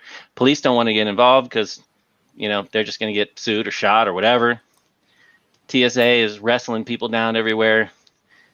And McCarran Airport actually sent out a message. If you're flying Spirit Airlines, don't come. Your flight's probably canceled. Well, with that trouble, that wouldn't surprise me. Yeah, Spirit and American Airlines are now in a 3-day nationwide flight cancellation. There you go. Wow. Yes, it's been going on for a few days, and really it's regional routes because of sporadic weather. But when that happens, that disrupts their scheduling. Yeah. And when you go from trying to pay people off to not work for quite a while to get them to come back to a literal hostile environment where they're being beaten on the planes, beaten in the gates. They've had people try to beat down the gate doors. And Spirit staff just went on strike. Well, they can't. You all know that, right? It's illegal. Yeah, federally, it's illegal. What are they gonna do? So they say strike. Pilots can't strike. No, pilots can't strike. Yeah, it's illegal here. But as far as the flight attendants now, they've got a little bit more that they can play with their unions and stuff, but more along the safety lines of not being protected. Yeah. But what they do, like the pilots, they call out sick. Yeah. I think I have COVID symptoms. Now you can't show up for 10 or 14 days or whatever. Well, you saw there was somebody recently. He just got popped for going on vacation by saying he had COVID. Well, you know what? That would probably explain why Rene still hasn't got his package a month and a half later. Probably. Because it was sent in June and it only left Chicago a few days ago. So wow, 6 weeks before even and Chicago, if I throw a stone, I could probably hit Chicago Airport from here. So, right, it's right across the pond from me, right across the Lake Michigan. Well, I do have a new printer coming tomorrow. What you have coming? I have, here, I'll tell you what, I'll put a link to it in the private chat for you real quick. Sure. I have a laser to unbox Saturday, a new laser. Oh, I still haven't gotten to mine, and honestly, it's going to be a while, but I have your sticker, and it's motivating. Well, no, I have the small one from Saint Smart. Oh, okay. I know the one I think you're talking about. Yeah, the 1620. Yeah, I've seen that one. Yeah, so I'll be doing that on Saturday morning, my normal unboxing time, Saturday morning at 11. Okay. So I'll do it then, and it should be a short stream because it only takes 6 bolts and you're done. And then wow. Yeah, man. It's very simple to build. 6 bolts and then something catching fire. Now it's another hour. Well, yeah. If you want to stretch it out, let's get John and Jerry on, and it'll take forever to put it together and get it running. Jerry, it'll take 2 days. Spirit does not have interline agreements, so if you have flight canceled, you're screwed. I don't know that that's accurate. I think it's more of an internal policy thing for them because of money. That's my belief. I don't know. I'm not on their board or anything like that. I don't really have, since I'm a flight attendant, it's not like I have insider business knowledge. When my flights when I was flying out every week, if my flight on America got canceled, they would move me to Delta or vice versa. Yeah, because they had partnerships. Right. Yeah. Spirit, from my understanding, has not set up any of those agreements. It's they have ways to do it, and they can do it, but it's all about it for them. It really is all about money at the end of the day, and that's it. Just send them to me. I'll make use of them. You don't have to hold on to them. Just send me the stuff, and I'll use it. Don't worry. So, yeah. Well, I'm actually flying out to Portland tomorrow on JetBlue. And is anybody seen any trouble with them guys or no? No, I haven't heard anything with JetBlue. It's mostly one day ago, JetBlue canceled flight to Florida. But if you look at where those flights are being canceled, really to and from, they're regional areas where the weather has impacted. But between American and Spirit, their staffing is so bad because of not just these issues, but other policies that were in place that they weren't able to jump right out of when the masks came off and everybody opened up and everybody wanted to go everywhere, right? So they're trying to recover from that. Any small disruption takes what they're teetering on and just tip them right over the edge. And it's not like I'm not trying to defend them in any way, or any airline when they make, or any business that makes a bad decision. But even like there are a couple of airlines that came out and said, look, we're canceling flights too. The difference is how we treat our customers when it happens. And that is the biggest difference, when you leave people for 16 hours just standing there in line waiting to talk to somebody that won't talk to you. Yeah, 16 hours. You're gonna get a riot. Yeah, that's going to upset people. So let's light torches. Get the picture. You said, what was that printer you said coming in tomorrow? So it's by a company called 3D Fused. Oh, I put it in the private chat. Did you see it? Private chat. Oh, I'm sorry. Okay, there it is. I should have told you. Go on, talk about it anyway. So it's another 500 by 500 core DIY. Nice. Well, they call it their DIY core, but it's a Core XY. And guy Cody Davis, he runs the 3D Fused, and he pretty much makes them all. I don't know, himself, his company or whatever, and it's kind of like somewhere between, I think, a Voron and a rat rig, where it's got the volume that you can get with the rat rig, but it's not as blown up, as like the Voron community has or anything like that. Hey, Mika. So you get the kit, and you obviously have to supply some things yourself. It's the kinematics, it's the machine, it's the bed, it's all that they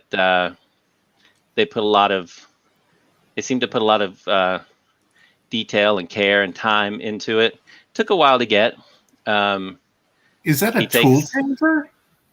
It can be, and that's the thing. So it starts out being modular if you want it to be, or not if you don't want it to be. So you can make it a tool changer. There's space for that. You can have it just run single head. You can do whatever it is you really want to do. But I thought it was really interesting. And, being that I wanted to really get away from the kind of prepackaged, pull them out, put the 4 bolts in and see what lights up and doesn't kind of thing. And that's really, for me, where my enthusiast part of this has gone into is getting them running into with choosing my components. Yeah. Having my printer be my printer, not my printer be your printer, his printer, your printer. It's customized. Yeah. Yes. I mean, it's developed to the point where it's ready for you to take and do what you want to do with it, because the basics of the printer, everybody has a frame, everybody's got a bed, and everybody's got some sort of motion system. So if you go from there, you make it move how you want, as fast as you want, you put the components in, and as like with the Daedalus kind of came assembled, but it's not a Creality, it's not a it's not the sticker brands, right? Yeah. The Rat Rig, when I built it with Duet, and it ran great. I took it apart, I put in a 1.2 Pro. It's on Clipper now, and I'm running it and playing with it, and it runs great. What's that? How you liking running Clipper? I find Clipper are kind of similar, right? Because you can configure everything. Duet's like all G-code configuration. Clipper is more like there's kind of a UI and like config files. I find them to be very similar, actually. Where I find them to be most different is really just the instructions on how they're moving. So Duet uses G-code, yes. What I liked about the Duet is tons and tons and tons of documentation. Mm-hmm. Anything you want to find, it's there. It's not always an easy read. It's not always easy to quite understand. But I did find that if I had questions anywhere in the Duet forums, I got an answer, mm-hmm. a solid answer, or a solid question to build on what I didn't know what to ask, to get that information out to get me an answer, rather than some of the groups that you find that have a lot of, how could you not know that? Why do you even have a 3D printer if you're not like that in groups? Oh, you gotta know the handshakes and all that nonsense. No, I don't. Yeah, and I don't. I just wanted to know, like, if I do G31 versus G13, oh, that was my mistake. I looked at it 10,000 times and I typed it wrong 10,001 times. Thank you for saying it for me. That's what I needed. I didn't need, the Our Lady of the Iron Underpants to smack my hands. You don't with need with a ruler. Remarks. You want help. Yes, and yeah, exactly. That's what I find. That's what I find a lot in the Duet forums, and that's what I like about them. With the Clipper, the Rat Rig forums have been great, but they also have Mikkel Schmidt, who I think I don't know that he's or Mikkel Schmidt. I don't know how to say his name properly, but he, I think, pretty much does most of the maintaining for what they call their vCore OS, and it's pretty simple to load it up and get it running. But then again, there's the components that I chose. The Clipper UI itself on the web, to me, is very, very similar to Duet. I love Duet and I love the Clipper, and it's very hard for me to kind of go back and forth. But I run Duet on the Daedalus and Clipper over here, and I run them side by side intuitively. I can jump right back and forth from either one. They're very, very similar, and I really like that about it. Much more than Octoprint is gone. Thing of the past. I'm sorry, Liam. I'm laughing at Liam saying exactly what I said. Oh, did I? Okay, because we were typing maybe at the same time. So, so sorry, just want to answer. Spring was asking about DIY printers. The popular Rat Rig is very popular right now. Jason has one sitting behind him. They're big printers, 500 by 500. That one, this green one here. Yeah, they're really big build volumes. Vorons have various sizes, and they do go up to the really big build volume. 350 by 350, I think, is the Voron 2.4 max. Yeah. You can cut. 350 by 350 by 350 is their supported. Supported, yeah, the supported one. Yeah, you can do whatever, but. And the other one that was just mentioned now today was 3D Fused. Is again another 3D Fused. 3D Fused is another DIY where they give you the base frame. They give you the basic systems to get it working, and after that, you can do whatever you want. You can add options, you can buy options, you can put tool changers on them. I think E3D is working on the same thing as well. Yes. E3D is working.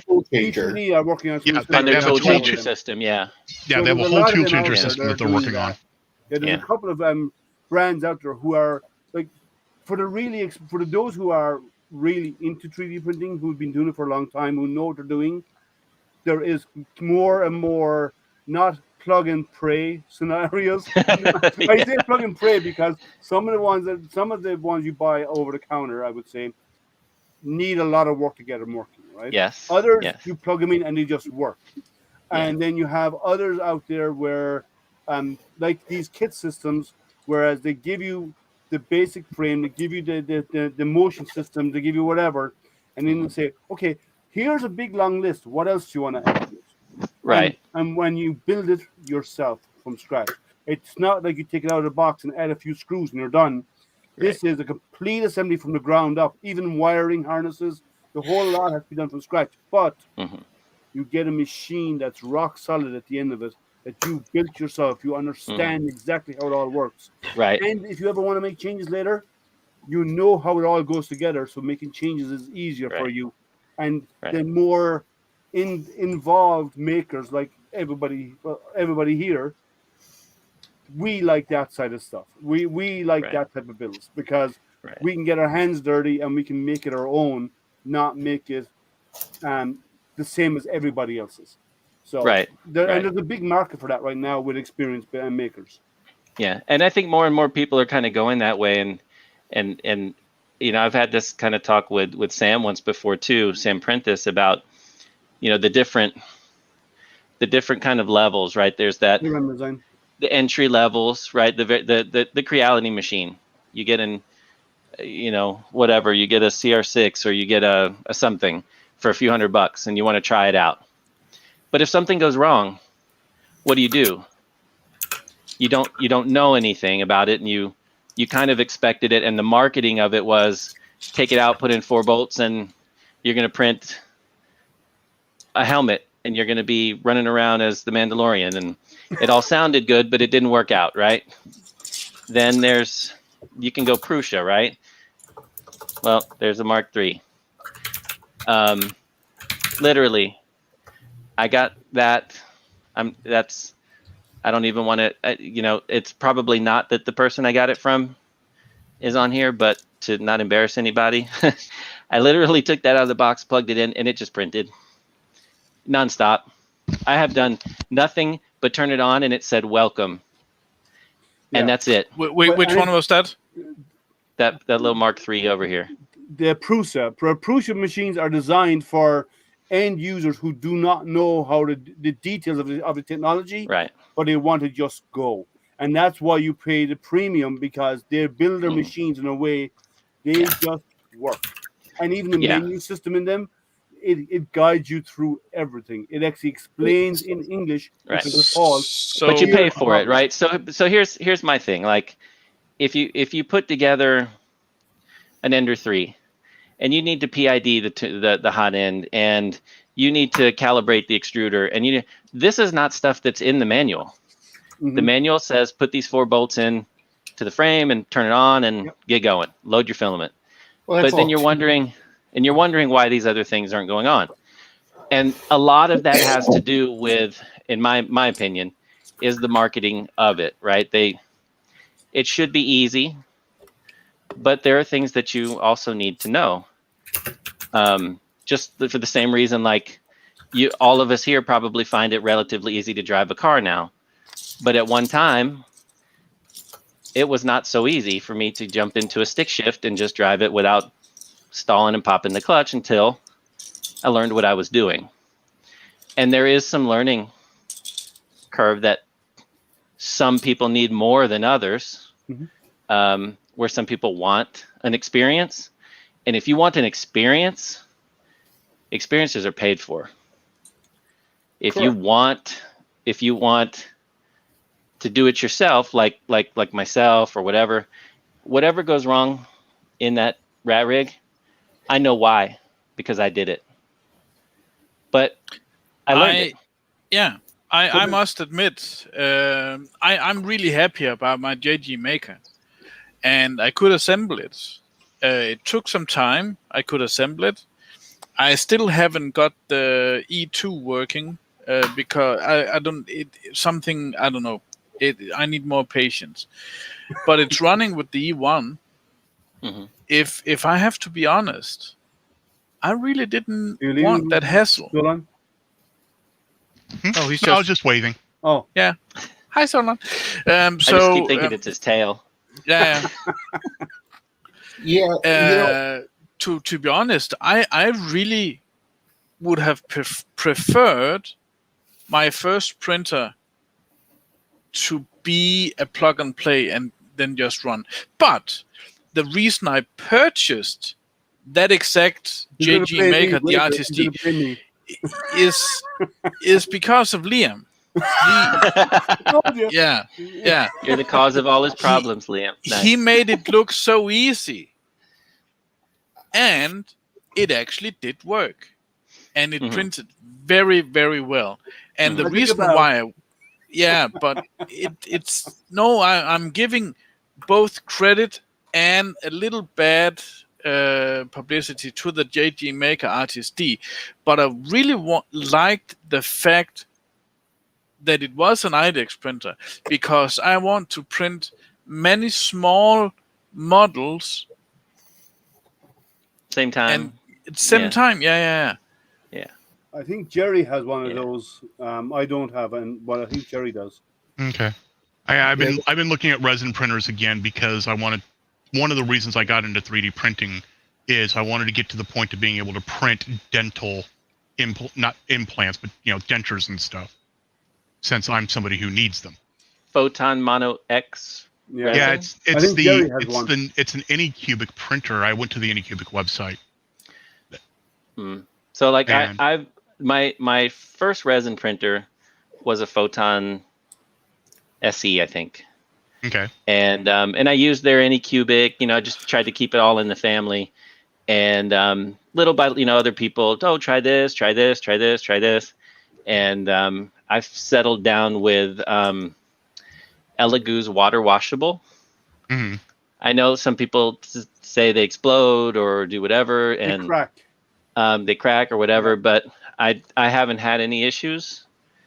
And it just, like, for me, and it may just be the way that I do it or the way that my settings are or whatever, but whatever machine I put it in, it seems to work. If you're doing hollow prints, they have a tendency to crack. If you're doing solid prints, they don't.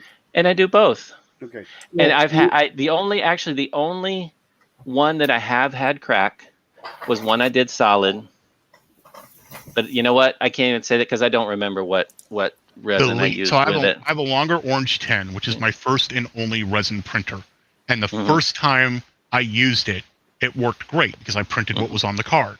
Second time, I ended up having the vat dump on me as I was trying to get the plate off of it.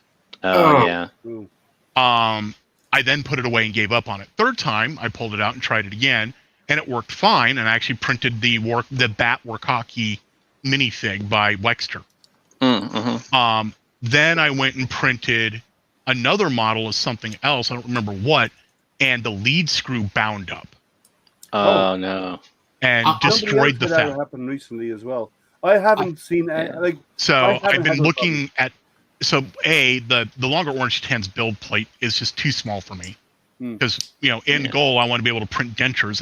I need a decent volume for that. Yeah. Mm-hmm. And two, I want something that's a little more reliable and been in use by more people successfully. Because longer orange, their groups are full of people complaining. Because I know there's there's brands, right? And everybody has their favorite brands. It's Elegoo or it's Saturn, Mars, or whatever. And I think I've just been lucky with I have two resin printers. I have a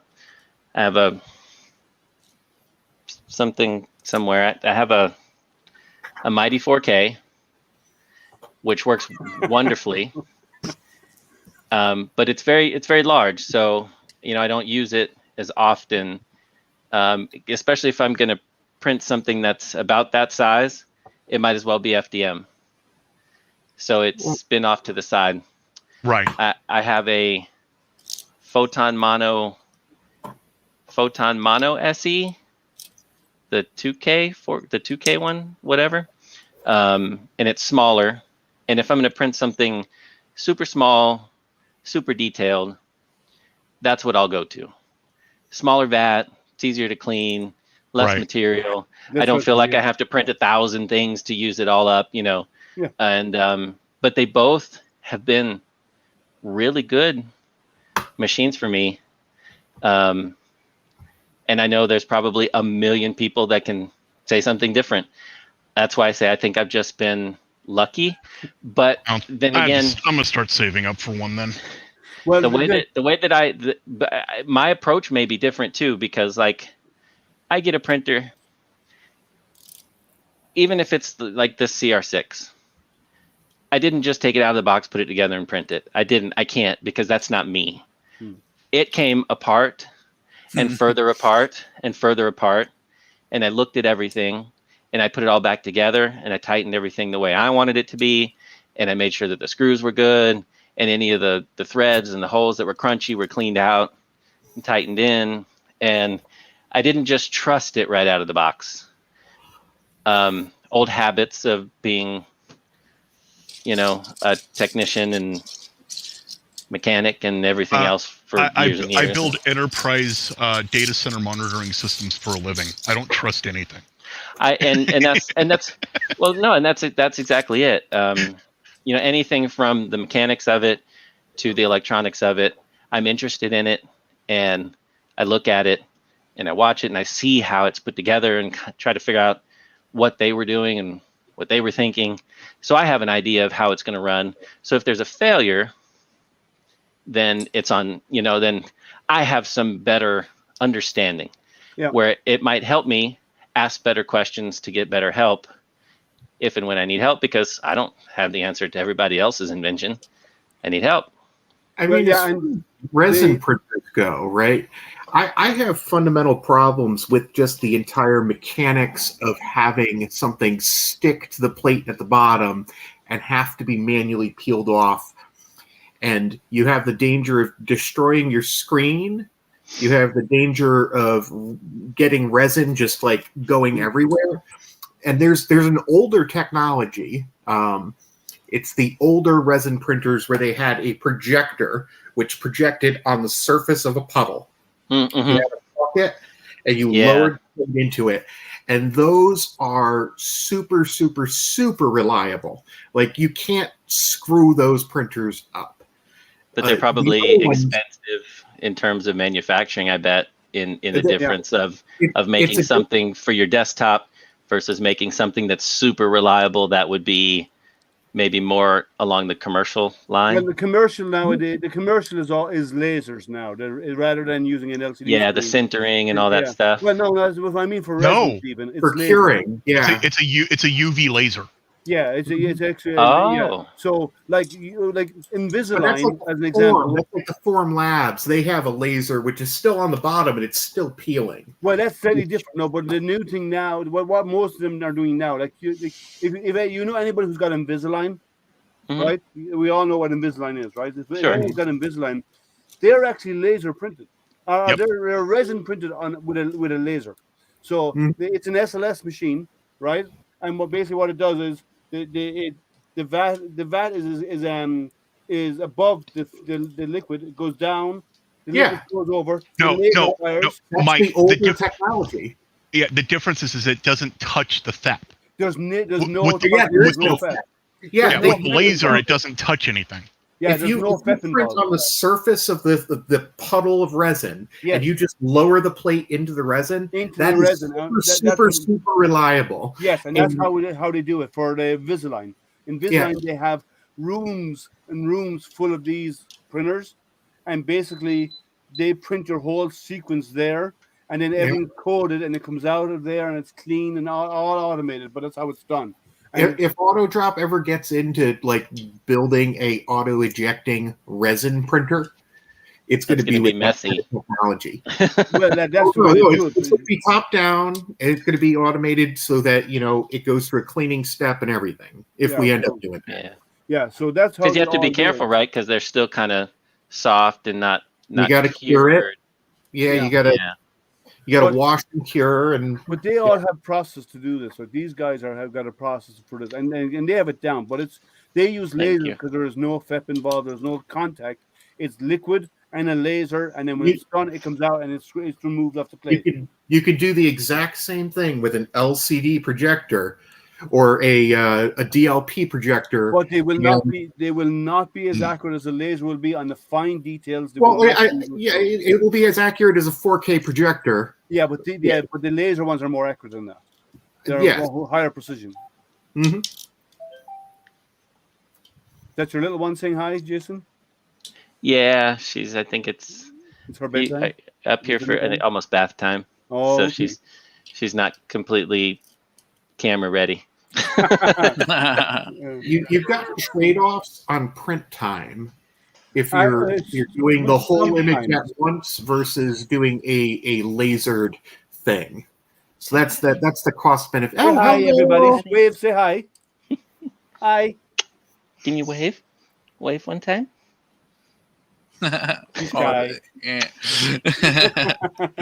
So there used to be a bigger trade-off. It's got less because the lasers are more focused and they move faster. To print it has changed a lot. But when you're doing 200 machines or 400 machines doing this, who cares about print time, right? Because it's running through the stuff so fast, and they're doing small form factors. It doesn't matter, right? So that's where these really shine in heavy industry. So using laser UV lasers to do it, it's far more superior work quality that comes out of it. They do cost more as a machine, but your output is pristine. And there's no peeling, there's no failed prints because you have nothing to separate. It's just dip it, laser, dip, laser, dip, laser. That's all it's doing. Now, if you wanted to DIY one, I would definitely suggest doing it with the projector because you can get a projector for around $300-400. It's cheaper to do an LCD. Well, I get that it's cheaper to do an LCD, but you're going to end up with all those problems of having to have a FEP sheet and the mechanics of doing that. You can grab one stepper motor, a laptop, and a projector or a Raspberry Pi and whatever, and you could just be done. Like very quickly, less than $1,000, you have yourself built a machine that's going to be rock solid and just keep on going. Yeah, your screen has to be emitting UV rays, though. You can get the bulbs for the projectors. You can get the different bulbs. Yeah. If you're using a projector, you can even do it. If you just take out the UV filters from the projector, most of the time you can do it with the stock bulbs, even though there's a little bit of a time trade-off. There's a lot of big time. But isn't there a? And I could just be mistaken, but isn't there something new now that doesn't require UV to cure?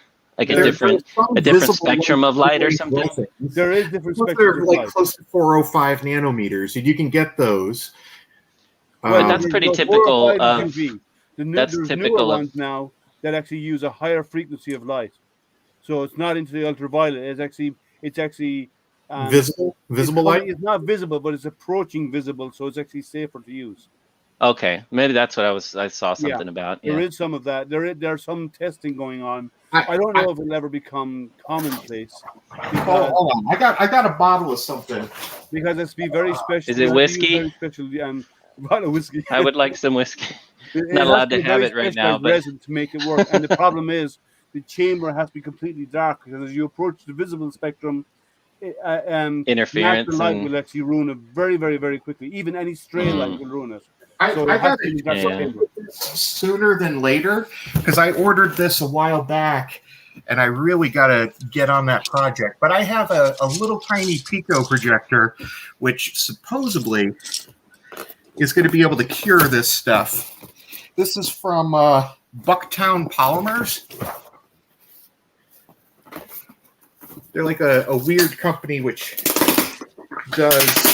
Weird and wow, that doesn't go well together. I'm sorry. So did somebody say my name? There's a laser profusion that uses a polymer instead of resin and does laser sintering as it's printing. That's what I was thinking of earlier when I said the laser sintering in the resin. Selective laser sintering using powder. So and by using the powder, you don't have the aspects of the liquid resin and the dangers because it's solidified and it just melts as it goes. It's a bit like using a laser sintering when you're doing 3D printing metal. You use a powdered metal. You put a coat. You lay out a layer. You laser it. The arm comes back and spreads out another layer. Whoa! You laser it. Apparently, there's a company called Fortify. Flexible what is technology. That, Renee? Have another. And what is that? They use magnetic fields. To what? To cure the resin. They're using magnetic fields. That stuff isn't quite there yet. No, it's new. It's still in test. What is it? I mean, I see what it is, but what is it? It is a Lego minifigure. Oh wait, is that the body of a Mario? No. It's the what Lego number Man. is it? Just Lego Man. Yeah, guy? it's Lego set 3723 minifigure. Oh, that explains everything. See, my hands move. Yours don't. See. It can go up and down when it's done, and then you have the yellow hand. That's all he needs, right? Anyways, but I can't. Oh, there it is. I found it. You see, he's there. This is about Makers Hangout, but do we include? I'm Lego making stuff. I don't know. That's questionable. You have to print your own printed Legos, my own knockoff Renee. Lego. No, we can't see you print Legos. You cannot print Legos. No. I have printed knockoff Egos. There we go. Legos. Legos. But it's Not Lego. Legos. It's Lego bricks, plural. Lego is always Lego.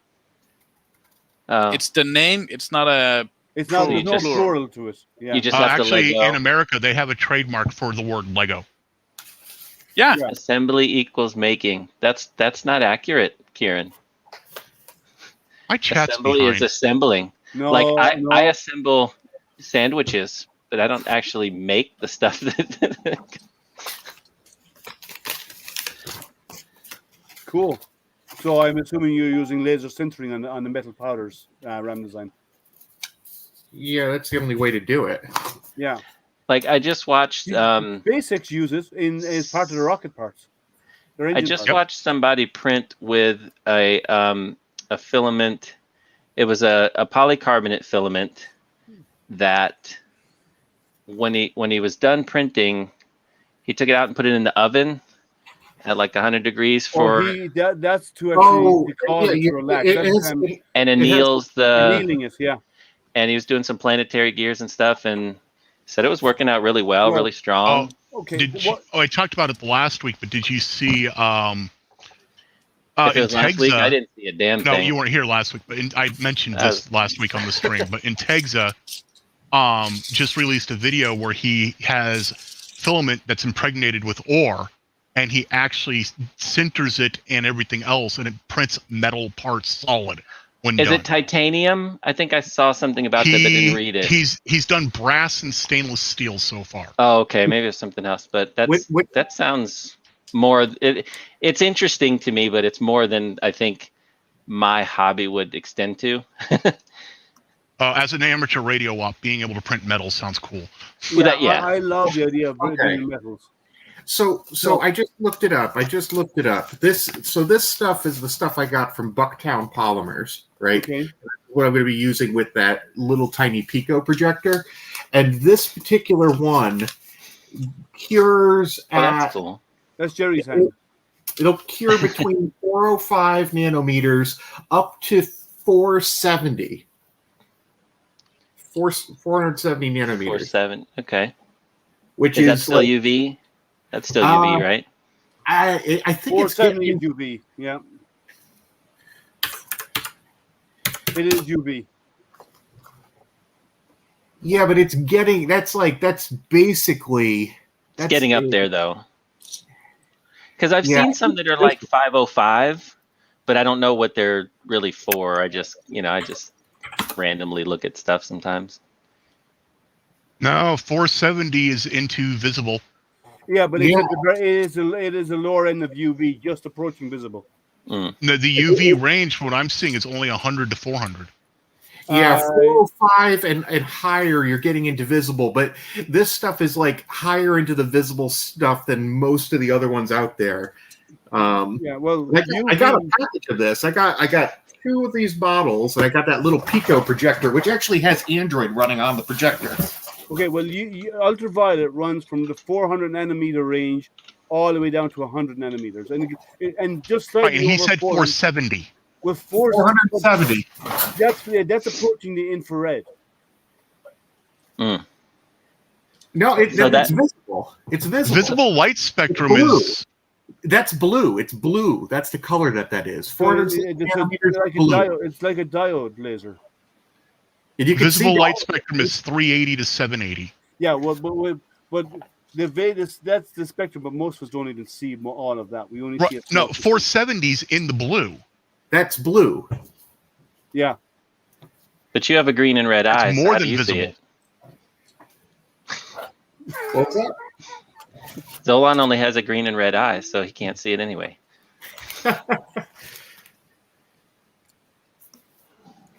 Actually, if you think about how light works, it'd be green and red. I wouldn't be able to see. Blue would be all I'd see. Yeah. Shut up.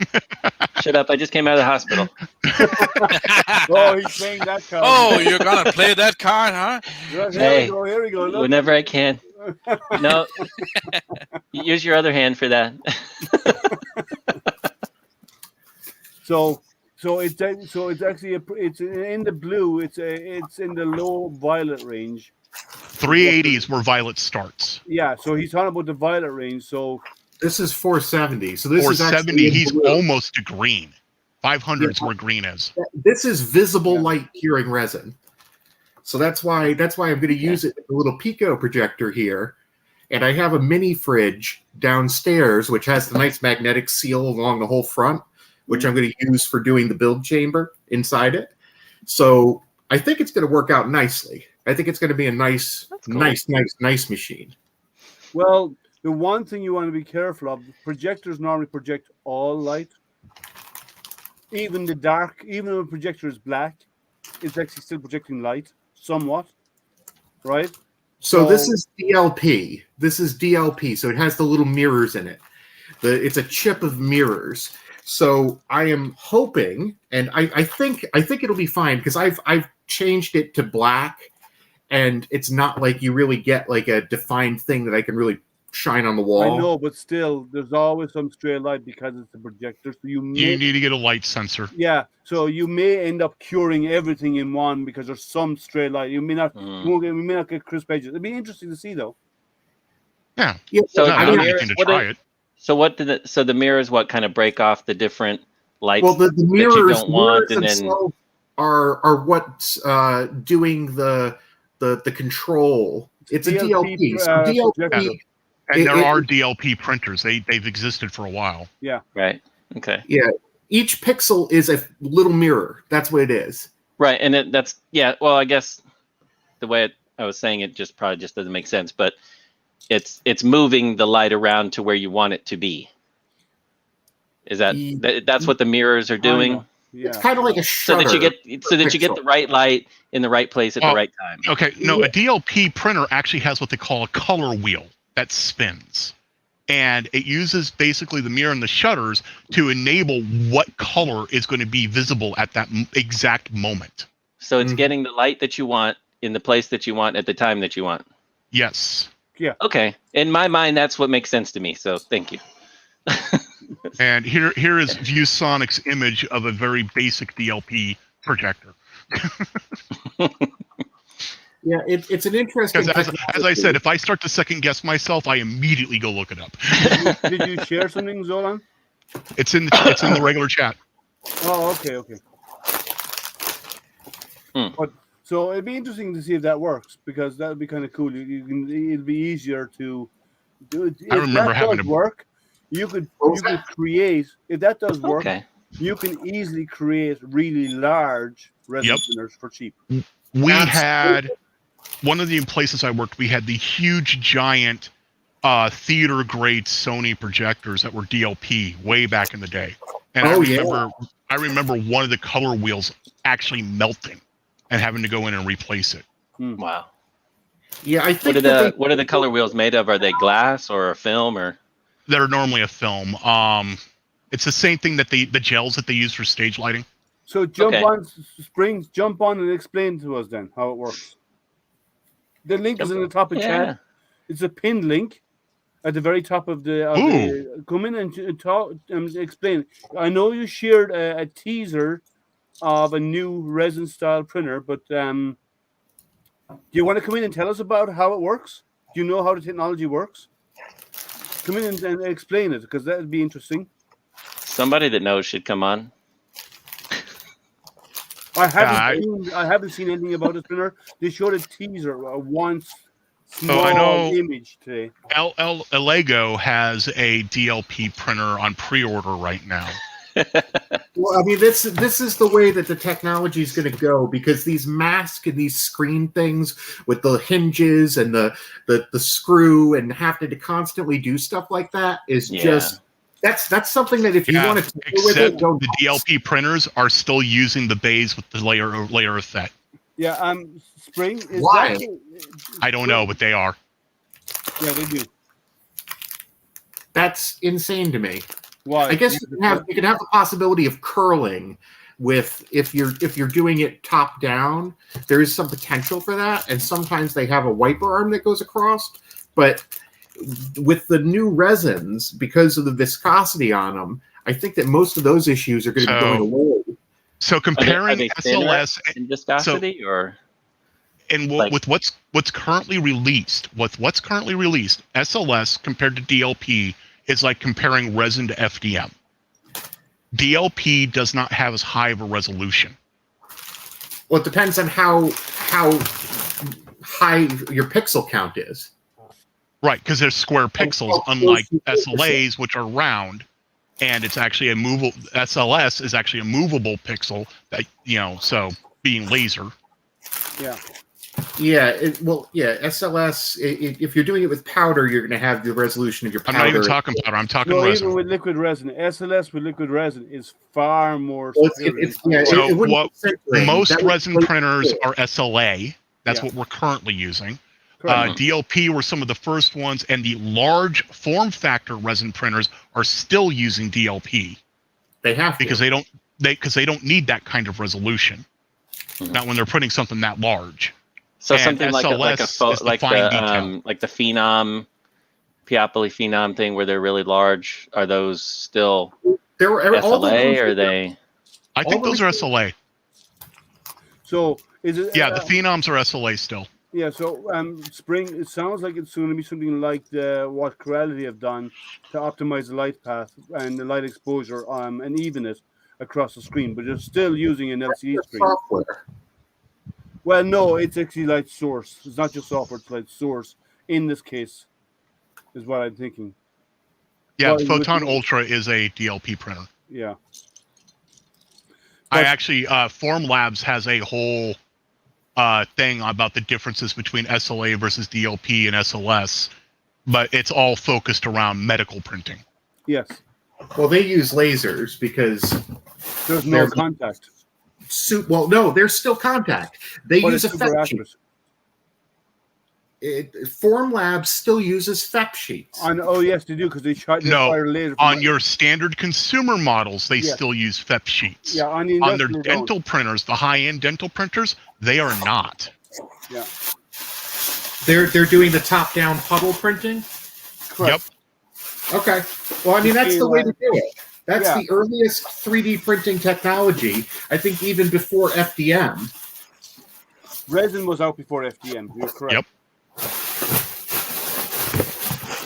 Yeah, resin 3D printing existed before FDM. FDM took off once it started working. It took off because there was less hazardous materials involved. And Yeah, it's easier to buy weed whacker cord than it is to buy photo curing resin. But it's not actually weed whacker And not as cord, but toxic.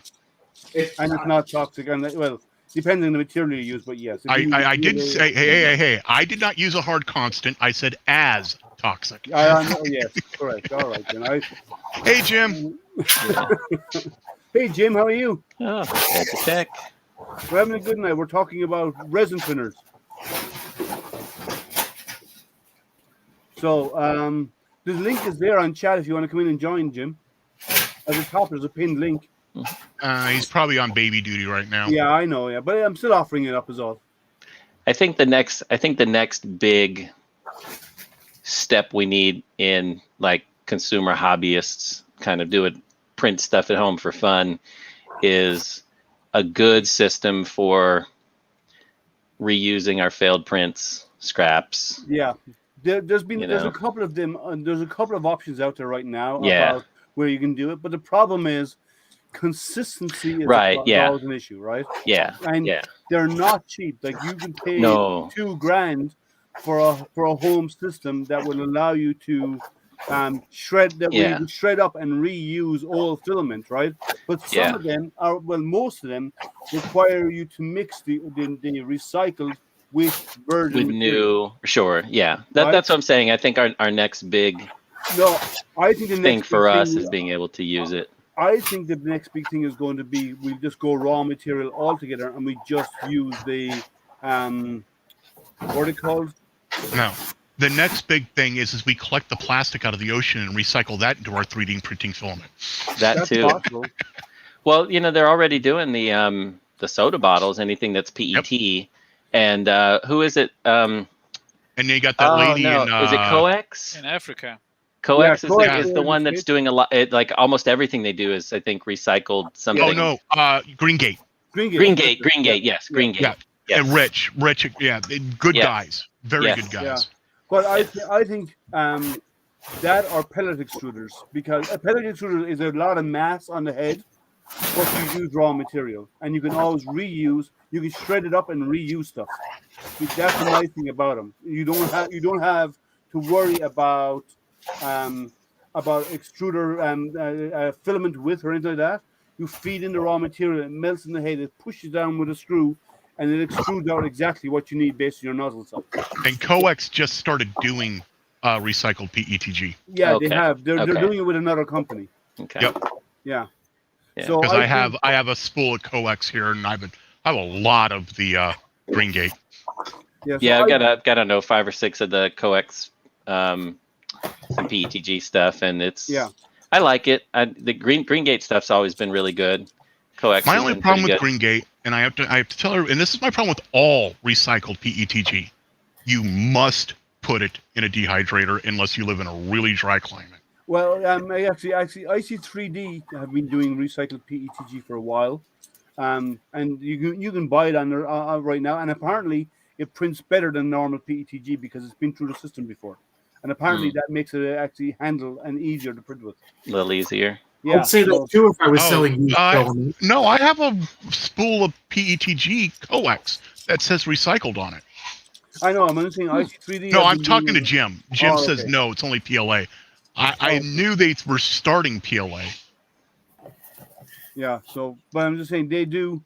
IC3D do have recycled PETG. They've been using it themselves for a long time, and now that they've used it for so long, they're happy with it. They're willing to sell it.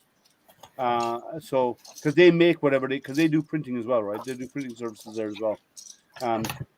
Okay, correction. Jim's right. It's actually a knockoff company. It doesn't say coex. It says GOX. It's a G instead of a C. Oh, okay. Yeah, because I just jumped on their site and I'm like, really? That's really cool. And I'm looking and I didn't see anything. No, different company. Yeah. Scammers. But hey, if it's legit recycled, then whatever. Yeah. So I don't know. I haven't actually used it. Well, I know the IC3D stuff is recycled because what they do is they sell PETG to industry. Yep. And they are willing to they do take back the any failed prints, which always happens right in big machines, and they recycle it, and they also buy in recycled materials from overseas. But the problem about recycling is you have to separate your product. You have to keep PETG with PETG. You can't mix them because the moment you mix them, you've changed the makeup of the product and it doesn't work anymore. So that's why I'm thinking, if you want to really get into recycling your own material, a pellet extruder will give you that ability because you can put in raw pellets. You can turn around and put in shredded up your own prints, make them small enough so you could feed them in. If the extruder doesn't care, all it is a big screw, and you force it down into the nozzle, right? But like you said, it's the consistency of being able to extrude it well enough to make it pellet extruders have been around a while. They have been around a while, and I think if you really want, but it's not super easy. Nope. Either. If it was super easy, I wouldn't be flying out to Washington tomorrow. Right. So I think that is the way to go. I think pellet extruders. Now, the only problem with pellet extruders is it's a lot of mass on the print head.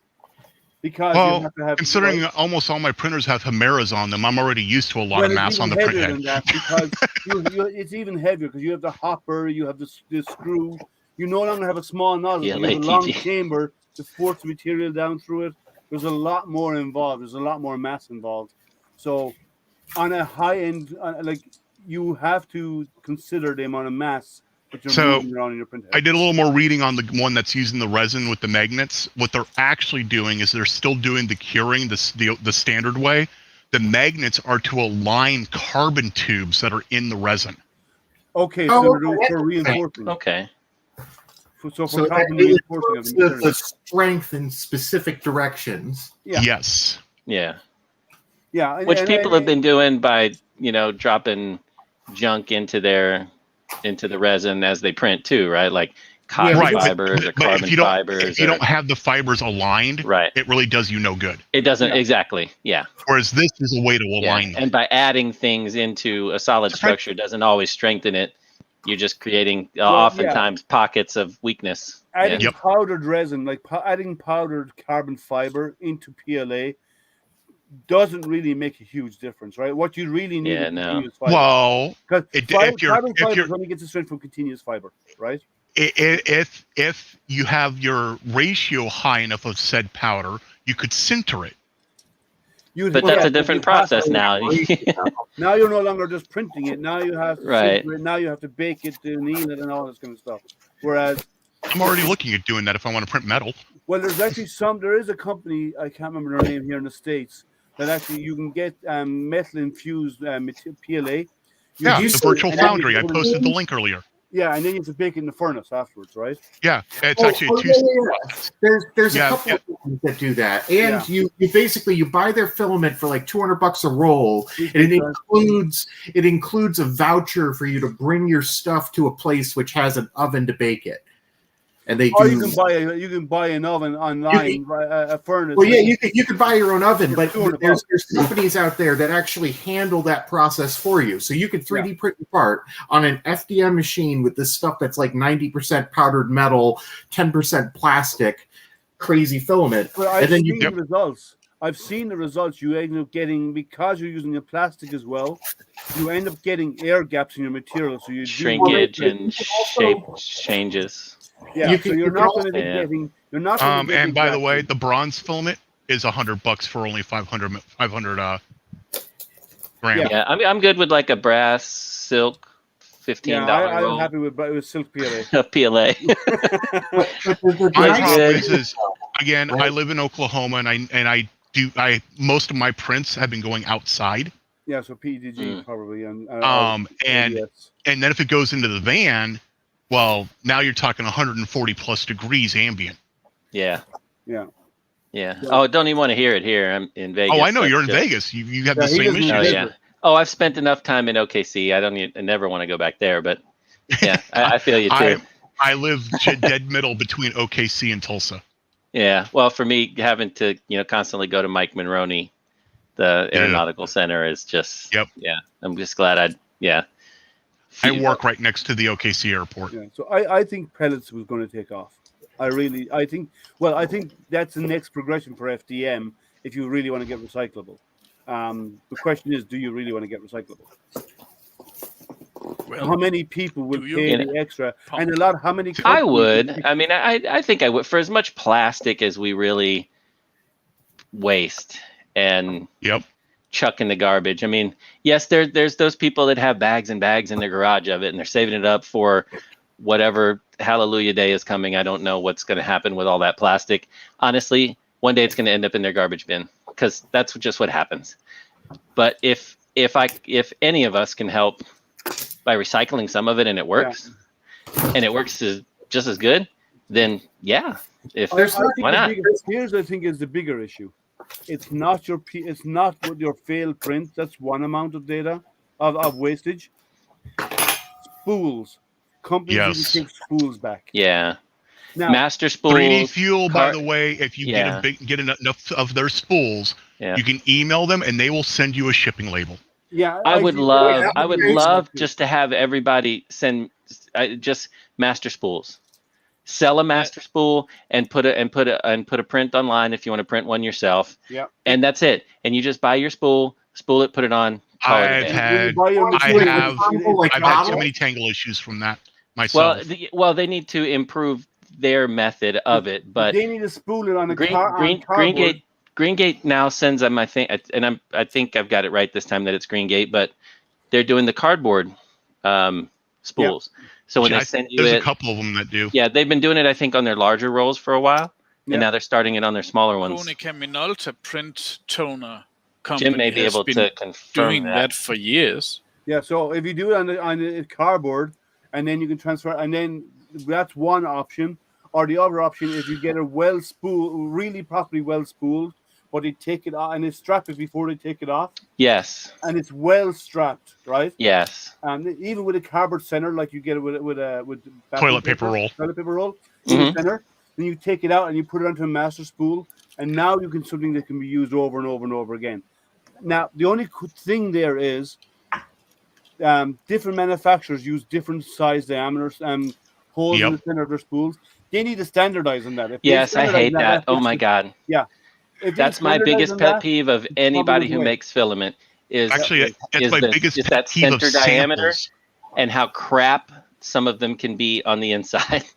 Yeah, but that's why I'm saying if they standardize on it, people. Well, so what actually needs to happen is they need to standardize on that sizing, and I have the standard already. It's called the Vision Miner metal spool. We all just need to get one or two of those, or one for each printer, and you just slap master spools onto them. I need Done. 18.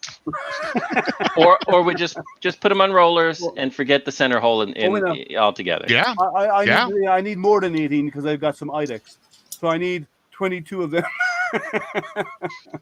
Well, that's why you're already insane. So I use that rep box there that's up on the wall, Yeah. And that really just saves a whole lot of hassle with the inconsistencies in the different spools and brands that I'll buy and use and try. And I need to figure out my whole area because I got a rep box and a pallet, and I've hardly used either one of them. They're ready to go. I just don't have any place to get them so the filament path works.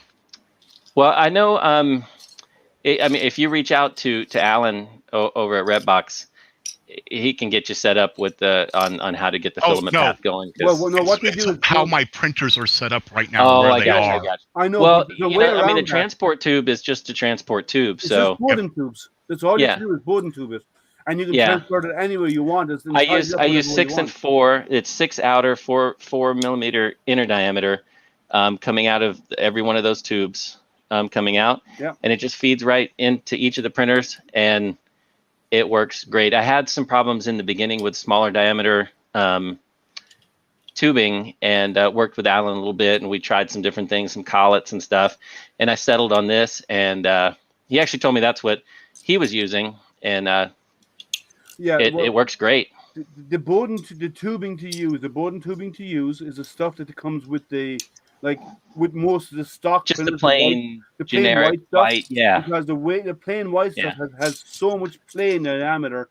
That's what you need, right? Yeah. If you go with the excess, and so on, the high grade Bowden tubing, you're going to have diameter restrictions, okay? Because they are designed for tight tolerances.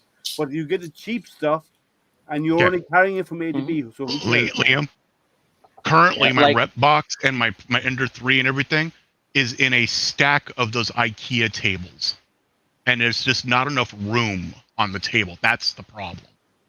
I need to redesign my whole setup, but I can't do that until I know where it's going to be landing. That's why you hang it from the ceiling. Dude, I have a drop ceiling in this house. There's no place to hang. Well, that's easy to fix. Not in this house. Well, actually it is. It's called money and a large gas can. See? No excuse.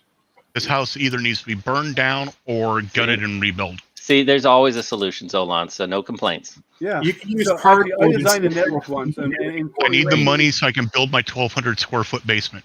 Actually, I designed a network once. I was above in Sweden, and we're actually looking through an old network, talking about burning it down. And this is true. So I went into their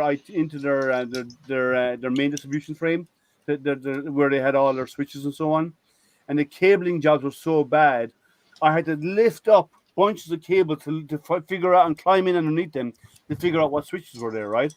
And for those of you who don't know, my background is IT infrastructure, right? So I went through all of that, and I put together the proposal. And the proposal was a list of all the different things that I recommended, different options. And I honestly my last option was light, match, and throw. And that's what I submitted. And they said, "What does this mean?" I said, "It's such a mess, you might as well burn it down and start from scratch." That's pretty much what I did at one of my jobs. They hired me to come in and help them redesign their whole network. And I went in and went, okay, we're going to gently scoot everything you have currently running into a corner over here. We're going to build all new and then move one cable. Jason, Jerry's looking for some help on that. I don't know. Oh, sorry. Let's see. Jerry, I don't know what you've done so far. You've only done the head, the dome. But if you're looking for like panels, can you think it's the Mark III? Jerry, I'll reach out to you either later or maybe tomorrow if that's okay, and we'll see what you got and kind of where you are, and we'll figure out which what it is you're looking to fill into the dome with. Yeah, if that's okay. Condo. Well, that's eventual, but yeah. I think he was thinking ahead of Jerry is what he was doing there. But yeah, I think it's the if not, he could always ping Sam because Sam has built these, Sam Prentice. Yeah, or you can ping Michael. Michael will guide you. So yeah. But what were we talking about a moment ago before we got into this? Sorry. Yes. Spools. Spools and PTFE tubing and Yeah. like on the Daedalus. One of the questions that I had with the the guys who made it, and I asked them about the Bowden tube they were using, the feed tube anyway, because it's direct drive. Yeah. And they just were using standard white tubing. And I asked them, why did you go with this instead of something with a little tighter tolerance or whatever? And essentially, he said they had a lot of problems with jams. Yep. When it tries to do the retractions. Right. Yeah, because the retractions are so short. Yep. Especially when you're doing like 0.4, 0.6, 0.8. And that's been my issue as well. They just found that it worked better, and that's good. But I find though on the rat rig, so the way that the Ava head works, it's modular, right? Mm-hmm. It's designed specifically to be able to use almost anything that you want to use on it. Which one trade-off of that is you need a short piece of Bowden tube to go from the extruder to the hot end. Sometimes they're short, maybe 60 mil, 40 mil, whatever. So it's not an all-metal hot end then? It is, but it's not. It's more of a transport tube. Anyways, it's just delivering in between. Right? Take care, man. But it really has no impact. It doesn't affect it in any way. By all the metal hot end, I mean, does the Bowden tube go all the way down to the nozzle, or does it stop? No. The hot end. So the hot end I've got a copper head on it right now. Okay. So it's basically just filling the space that's required for that assembly to be able to be more universal. And to help guide filament down. It's just guiding it down. Into the tube area. Correct. Into the heat break.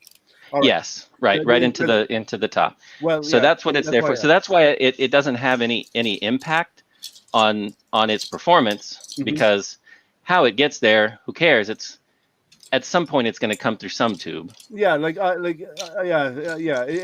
tube is only a guide, because as long as the Bowden tube is not coming in contact with the heated hot end, right, going into the heat block or into the nozzle, then and it's metal all the way and in there, then you're okay.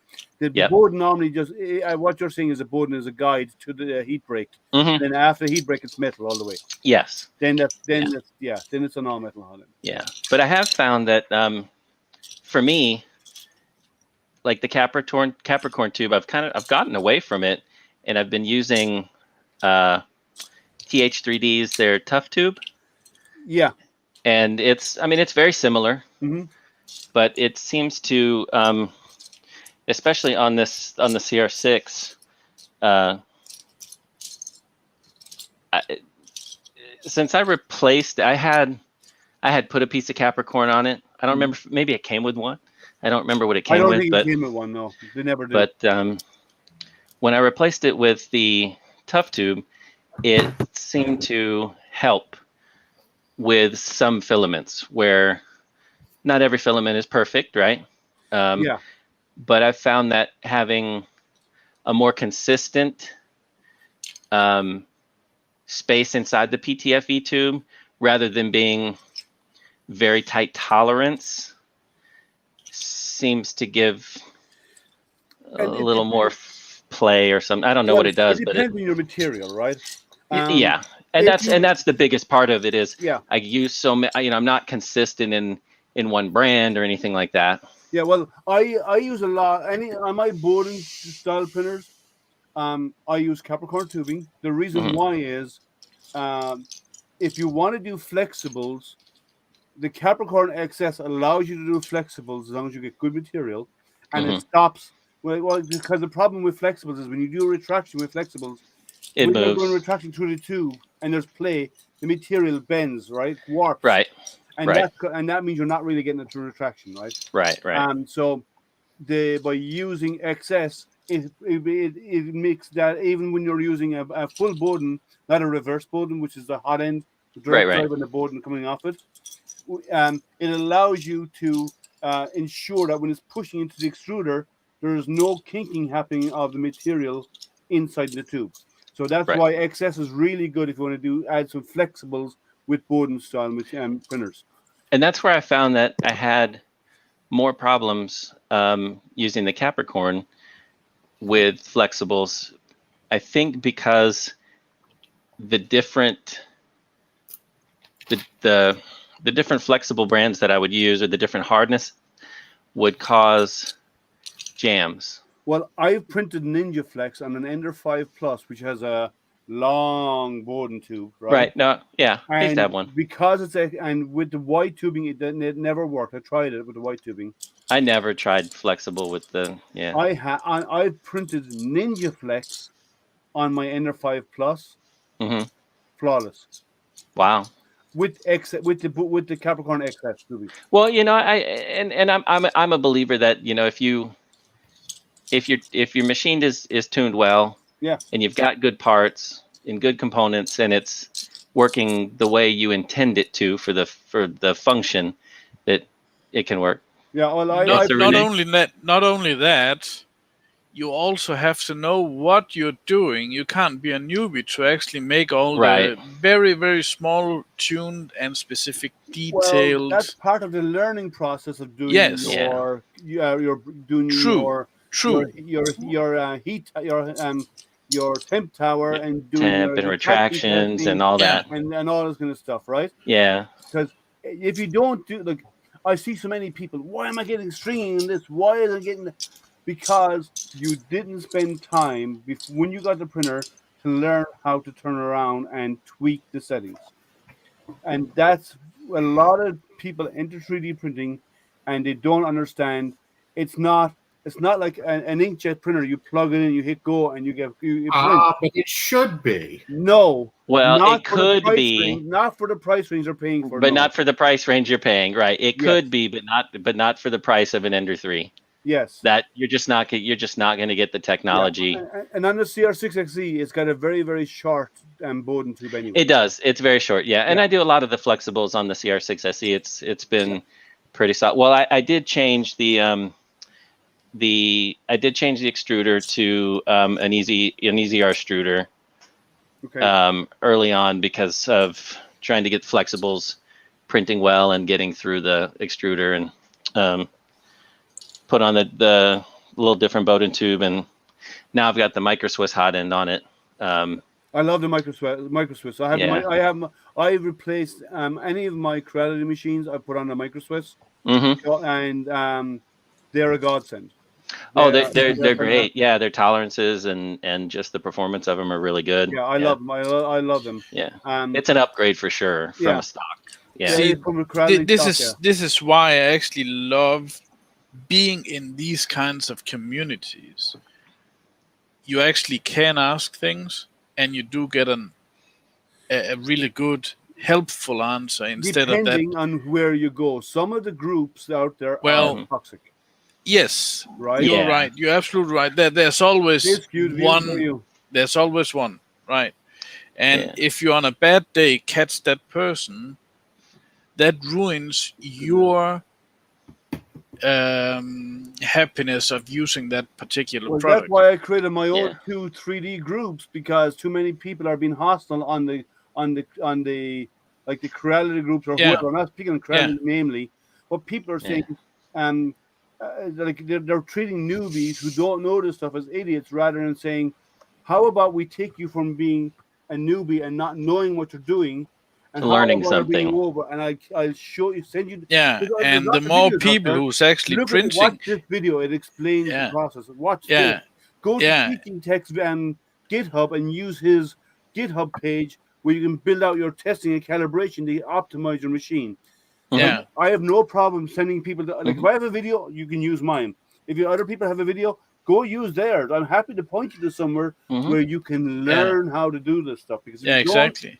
You're always going to be a newbie, right? And treating them badly on these forums sours them away from doing the hobby. And here's the thing: if you do that to a newbie, like you say, it makes only when you're on, Kieran. Yeah, but the more printers being purchased, the cheaper they will be. Well, it's not only that. It's not about price. It's not about cheaper. It's about. It is. Well, no. When yes, it is. For At many the end of people, it is. For yeah. some, I suppose, yeah. No, because the cheaper things get, the more things is produced, then you can upgrade to make it the same price, being a better part. But here, there's a downside to cheaper being more produced because No, the more you mass produce, the quality that drops off as well. Let's be honest. No, because then you upgrade. So you have, let's say you have a printer for $500, right? You make 20,000 printers of those. That means the parts. Take care, Spring. You buy Spring. Spring. The parts that is essential to print. Anytime mass And production happens. Yeah. But then there's Mhm. money to make an upgrade to the same price, so you have a much better printer for the same $500. I agree, But those are the different paradigms of different people, right? So like what I share with you on what has worked for me or things that I've tried are based in and rooted in other forms of testing, experimentation, and practice and things like that. Sure. Yeah, Right. I know. But my point is that to make things the more people you have in a community making things cheaper, a better product will always come at the end. That's my point. Well, it depends on where the expense comes from. Is it out of your expense or out of the manufacturer? So It's always if you can sell me a $200 printer and tell me that it might work, but it's an experience and it's a journey, and you're going to need $300, $400, $500 more to get it up to level wherever. Mm-hmm. Is that where you want to start, or do you want to start here? So no, that where was that my needs point. to start is the marketing with the companies. They can't come out and say every $200 printer is the perfect printer, because it's not. No. And not every $2,000 printer is the perfect printer. It's not. No. That wasn't my point either. I'm just saying you can get better products and better stuff the more that purchases something to upgrade something else. There's a reason The next version for cheap. Yeah. But that's that. No, and I know what you're saying, Renee, and that's really just my rebuttal to it. It's folks need to understand, and I think it's hard for people to understand when they don't know entry level to start with. They want to get into 3D printing. They want to make things. The marketing is not. Their marketing is to sell $1.2 billion machines. Yeah. You know, It's if not to help to you make things, though, right? I The know. best thing for them is to get involved in a maker space or something where there's other people Yes. who can learn that kind of thing. And then they don't even have to necessarily get skilled with the machines, because you can either have an expert there to help you, or, you know, you use something like AutoDrop 3D, which makes it so that the experts don't even have to help. Yeah, well, Right. the other thing That's kind of where Prusa, I think, fills that niche where, you know, their machines, you can do one or the other. You can get a box of 1,000 parts, or you can get a box of a machine, and you can pull it out and it'll work. And if you need help, it's 24/7. So you get a box of a your machine, investment, or you do a Jerry. You do, Jerry. But your investment is upfront versus little over time. And that's, but and you that's have a choice in that case. You right? have a choice, right? And that's the best thing about all of this is any machine you buy, you have choice. Yeah, exactly. But you my may regret point that is, choice, but it's a choice. That sucks. But the point is, hi Liam. The point is that I was just saying, for $500, a certain amount of printer quality, having sold 20,000, making version 2, having an updated version still for $500. $500. I think it depends on the manufacturer's integrity. Yeah. But I will bet you that they will still upgrade. Maybe their insert bad word here, and make it even more expensive, even though they can still get the same profit Yeah. selling an upgraded machine for $500. There's 2 kids on the channel. I'm one. Yeah, that's why I said insert bad word Yeah. here. Well, okay. My concern and experience in that has been when a company does that and they get to the point where it seems like they're doing a good thing. Yeah. The good thing isn't necessarily for you. Yeah. You know, And so they you don't all, and they might start out that way, but over time they'll cut costs, and you're no longer getting what you started out with. So Yeah. it Right. happens right. in every industry, Yes. right? So there's no way, and there's no way out of that. Yeah. So you start off. No, Unfortunately I'm true. going to name a name, but I'm not saying it's about that company. Let's say you create a company like Rat Rig. I'm not picking a Rat Rig. They're great machines, right? They're fantastic machines. I'm just saying like them. And you build a fantastic machine. You offer out to people at an X price, and everyone thinks it's the greatest thing since sliced bread, right? I don't know. What's she saying about me? And then, I don't know. so you turn on, you get this machine, and then they start selling more and more. So they've gone from selling 20 of them, or 50 of them, and 100 of them to 1,000 and 5,000 and 10,000. Now it's being mass produced, and no one's watching the details as closely. What happens is, and then they say, well, you know, if we change this here, we can actually save ourselves a little bit of money. Or if we change this here, or if we change this here. And as you do that, and over time, now the whole machine has become cheaper products, cheaper parts.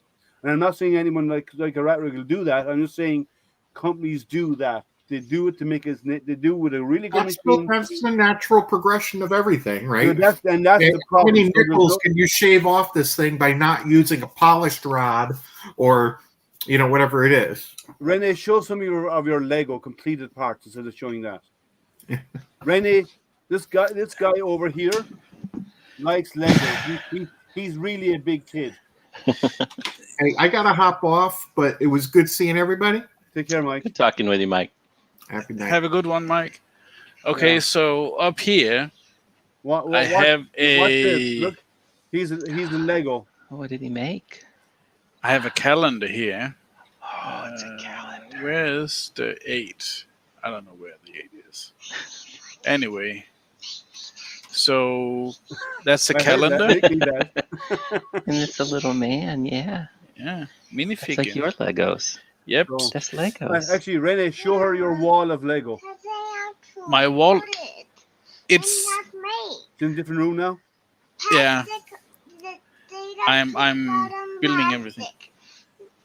You got lots of Legos. Can you hear us? Wide one like this, and it tails flying around. Yeah. No time and no time. Yeah. Okay. So Liam, let me send you a photo of it instead. Okay, maybe I can show it Yeah. here. So he's got fine. lots of Legos. Lots and lots of Legos. Yeah. Kitchen, Yeah. yeah, I have a kitchen. lot of Lego. She loves Legos. Oh, so does Rene. Rene has got lots and lots and lots of Lego. I Legos Mm-hmm.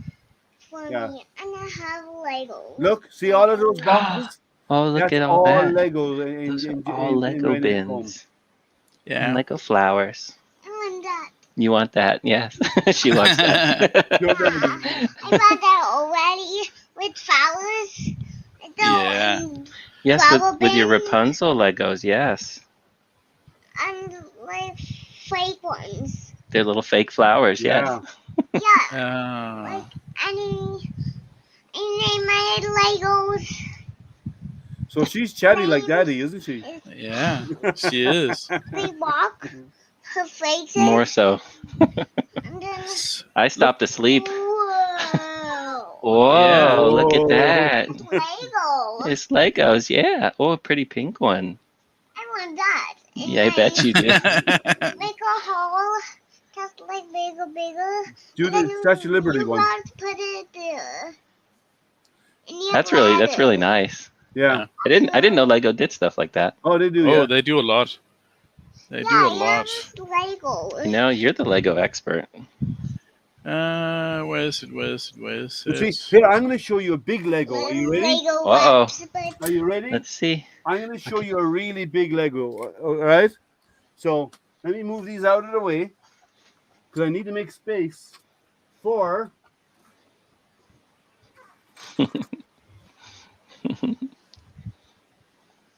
This is a Lego rocket. Look, Look at that. look, a Lego rocket.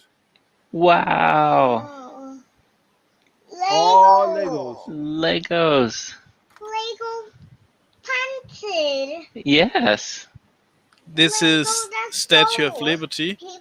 Wow. And The Statue of Liberty is around 3,500 bricks. That is an original Lego set from 2002. And the base down here, that is a mock where I purchased building instructions online, and that is about 6,500 bricks. Wow. So altogether, the whole Statue of Liberty thing here is 10,000 bricks. Wow. Yeah, that's really cool, I huh? really like it. Now, you have lots of Legos to buy. Yeah. Yeah. I really like it. And Thanks, I don't guys. know if you can see here, Oh, look but at in that. the Who's that? background, Baby you Yoda. have, Yeah. yeah, He's got Lego Disney Castle. Look. Baby Yoda. Mm-hmm. 2 baby Yodas. 2 Yodas, yeah. Yodas. 2 Yeah. baby Yodas. She knows them too. and you Cool. can see the small Yoda. You can see the small Yoda down there, Yeah. Oh, yeah.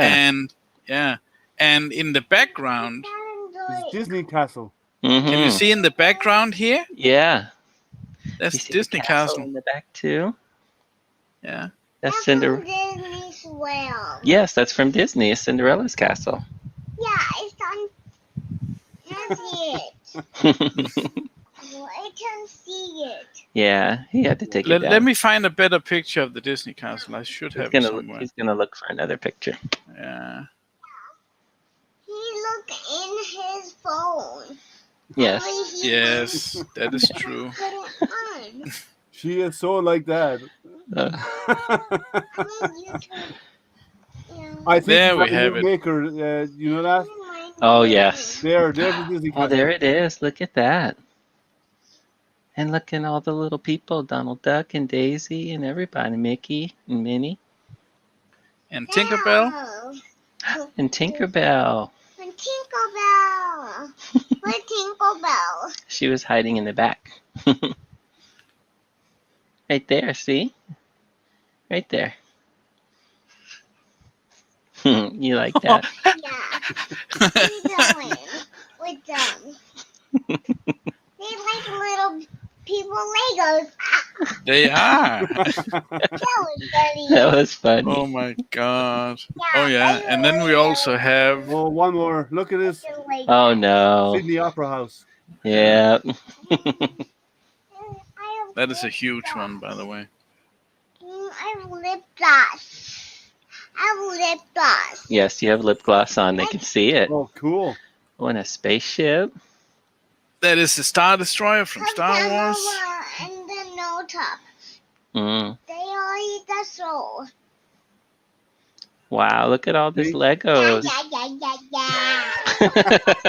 See, Rene's a big kid. He likes Legos a lot. Wow, that was good. Dude. What's Oh, it's nonstop, Did he Kieran. just call you dude? Yeah. Didn't you hear? I Dude. thought I did, but I had to double Yeah. check. Oh, can you say thank you to Mr. Liam for your tattoos and your stickers? Ooh. Oh, thank you. Stormtroopers. Give him thumbs up. Good job. Yeah. You see? Look, you got the stuff from NASA, see? Yeah, like that stuff. He sent them to you. He's like Santa. In fact, she's had one on for like a week and a half. It just finally washed off completely. One of the tattoos. We gotta put a new one on tomorrow. Wow. Oh, She that's loves the them. Space Yeah, Place. because it's not pink You block. should go to the Space Place website because there's a NASA Space Place. Mhm. There's a lot of cool stuff for kids to Yeah, learn yeah, about space and stuff out there. Okay. That's cool. Yeah, it's a great. That's why like they're little transfers, but the website is actually on it. It's worth visiting for kids. Like he say like this. He does so like this. Yes, the little one. Yeah. Yeah, like circle. Like I don't know if is Darth Maul scary to her. like more Um, and more. Probably not. She really doesn't know what it is. Okay. No, is it? Oh, look at that weird guy. He made it wacky Legos. He's Yeah. wacky Legos. Yes. Wacky Legos. No, not like that. He's a boy. Oh, it's a boy. We don't like oh boys. no, Yeah, we don't like no boys. No That's mean, that rules, Sorry. right? no mean boys. No mean boys. Okay, so here's some dinosaurs instead. Oh, and look, dinosaur Legos and flowers Yeah, and the and a duck. duck. Those are cool. And Yeah. not Legos. You want those Legos too? Jason, Thanks And for look at Hank. the little Legos.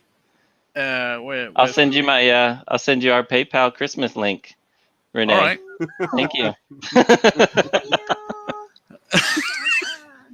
You're welcome. I tell you what, you need to ship her out over to Renee's place and let her have fun with all of these Legos for her. Oh my gosh, right? She'd never want to leave. He would probably throw her out in 2 seconds. They would all be in piles and destroyed. And in pieces. Oh man. I love it. She'd have everything that you've ever built rebuilt into a Rapunzel castle instantly. Yeah. There would be 500,000 piece castle. Oh, look at that. Whoa. Whoa, a whole city. city, yeah. It's one like our city. Yes, like our city. That's our city. Mm-hmm. Just less sand. It's like some. Yeah, right. Less sand, less dust. It's like same city. Just the same. City. Yeah. Cool. We have like not towers. Whoa. That's Yeah, called the not crocodile towers. Lego train. And that's a train one. Cool. Yeah. Where are you going? I can see. Oh, okay. There we go. There we go. I see it like this. So, Okay. I so can welcome to part Well, 2 of the sit stream where up. we actually do all of our kids section. see it like this. I'll see it like this. Yep. Funny. Okay, you can see it Oh like yeah, that. here's a better view of the Lego tower. Look at all his bins full of Legos. So Legos everywhere. like I think I have 32 boxes with Open that containers. 6 gallons of Lego Open in it. that containers. They're all Lego. Oh, She says you need to open your containers and play with them. yeah, I am. Open Look, the look. containers. Pick one you want. Check this out. I am already playing with it. He's Look building here. Legos right now. Look at Yeah, that. Look at all his Legos he's making. yeah. Check this. See that? That's what I'm building now. Big Lego I don't man. want to go to his house. You don't. Well, Jason, you're welcome I with want your to go to his wife No. and so yeah, sure. Whenever you come to Denmark, I want to go to his So house. what you don't realize is I want to go to his house.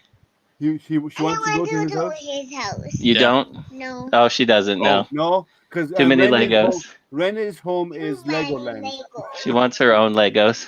Yeah. Yeah. On my toes. Yes. So yeah, my Kieran, that Legos is a cool one too. in That is a my- cool one. Pandu Legos. Yes. Fuck. Jason, you're going to start your GoFundMe tomorrow. It's. I think Sandra's doing it now. I'm gonna do it on that. Yeah. Cool. Okay. You gonna go play with Mama now? No. Oh, okay. You can stay. She wants to She check wants it to- out.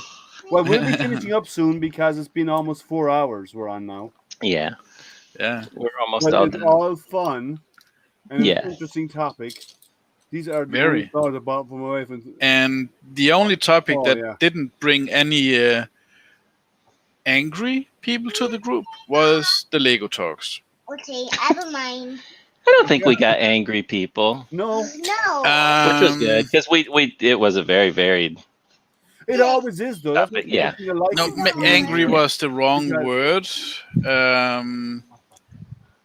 We do like we don't we vary topics a lot. Like we jump from Yeah. we jump from 3D printing to CNC to lasers to science to Right. whatever, right? Because Yeah. We all have varied interests, and it's Oh, good yeah. this is to bring it out and discuss them. Okay, Yeah. we did get a bit. Well, Yeah. Jason's That's okay. recent illness. It's my fault. No, it's not a fault because a lot of people have misconceptions, and it's good that it's discussed, right? Sure. Because we people I do. don't I still understand. have, No, misconceptions I don't mean and that. I because mean, I don't know everything about it, but no, it's, that's fair. But I'm just Yeah. saying it's not that. A lot of people have opinions on it, and they're not always accurate. And I think a lot of people don't Yeah. discuss it enough. The Right. difference is that you unfortunately have felt it on your own body. Yeah, and Oh, yeah. that's the killer that you've actually have been exposed, and Yeah. it's been tough, and it's good to hear. It's good for other people to hear first-hand experience. You've been down with COVID just last week. You were in Yeah. ICU for a whole week because of it, Yep. and it's not you hear about it in the news. The person who's done it, has experienced it, is sitting right in front of us and has discussed it with us. So, Yep. I know people who've had it. I know people who have had family members die from it. Right? Yeah. It's first-hand experience, but the variation in the topics is always good, and it actually it's nice to spread everyone's opinion on stuff. I won't those who are misinformed. I know. I was just reading that, and I totally agree with that, and it's like, Yeah. where it's hard sometimes. It's where do you go? What's real? What's not? I don't know. I can tell you what was real for me. It sucked. It was a horrible experience. You don't want it, and people who've had way and I worse did experiences. everything I thought was right, and Mhm. it still happened. And the other thing is, like, you did everything you thought was right, but it happened because you believe it was transferred from possibly from your wife. That's what we believe, right? That's Yeah, what we believe. and Yeah. so precautions are always required until we manage to get to the point where we don't need to worry about it anymore. Yeah. Caution is the name of the game. And I said this a year and a half ago. I said this is going to be a couple of years to get out of this. Oh yeah. And a lot of people said no, it'll be over in 12 months. You know what? Politicians will tell you whatever they want to tell you.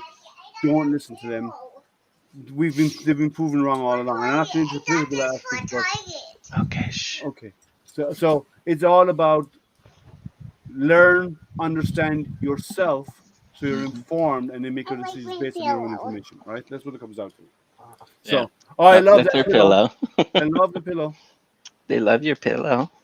Yeah, they love my pillow. They say yeah. They did say yeah. 2 thumbs up for you. Yeah. 2 thumbs up. Yeah. Everybody do thumbs up. Everybody Lots thumbs of up. thumbs up for you.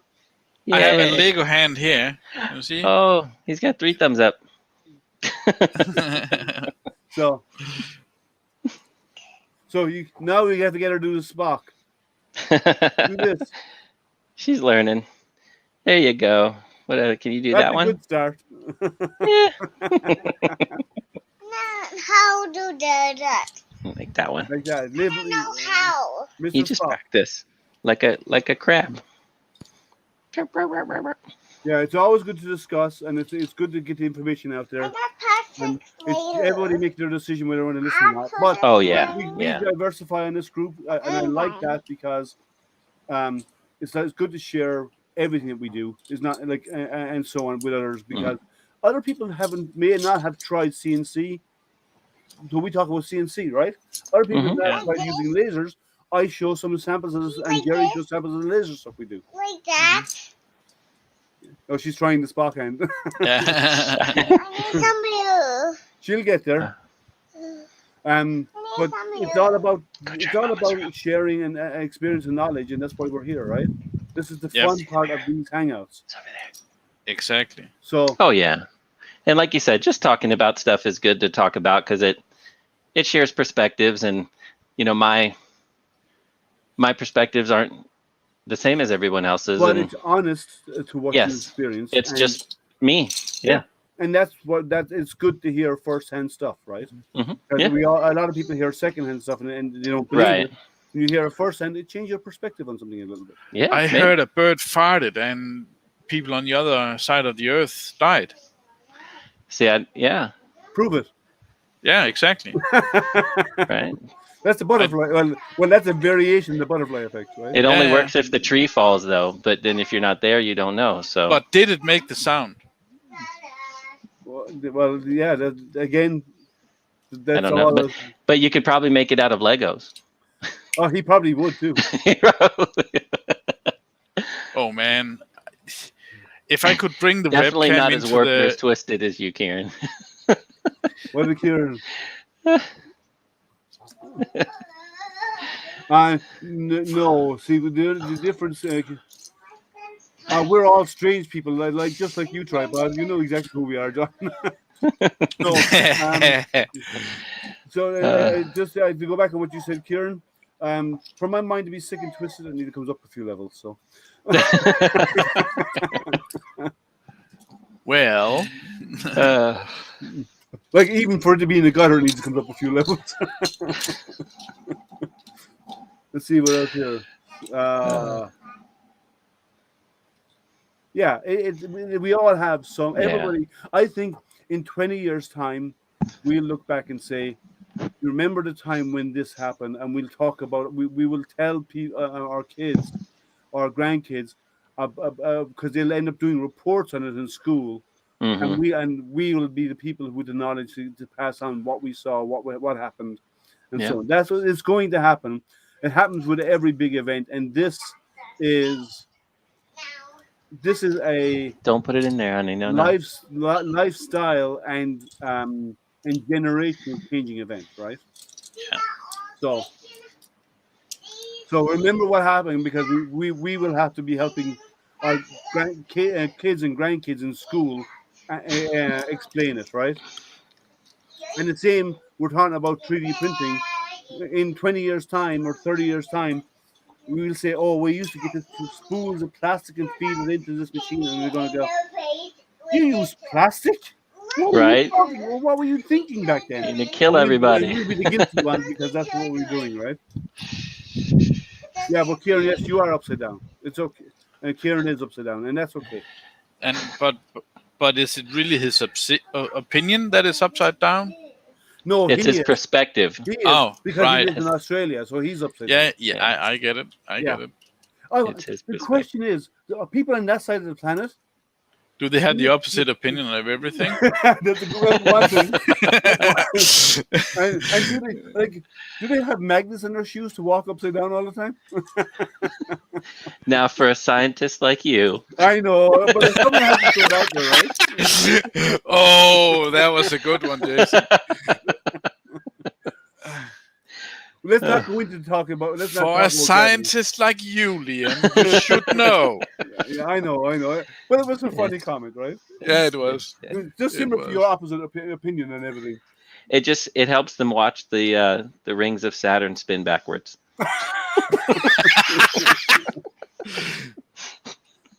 Actually, that's actually quite an interesting topic, but we don't have time for that. At least you know flat Earth. No. Well, no, that will never, ever happen. What will never, ever happen? Not in our lifetime. Flat Earth. Oh, okay. Oh, flat Earth. Oh, man. Come on.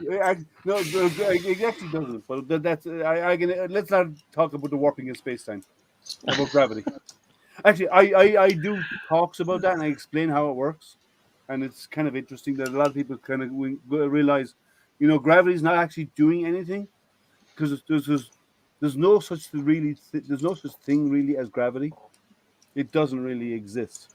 Right. Well, like everything else, I mean, we just made up what it is. It just is what it is. Well, what we measure is gravity is the measure of the warping of space by our planet.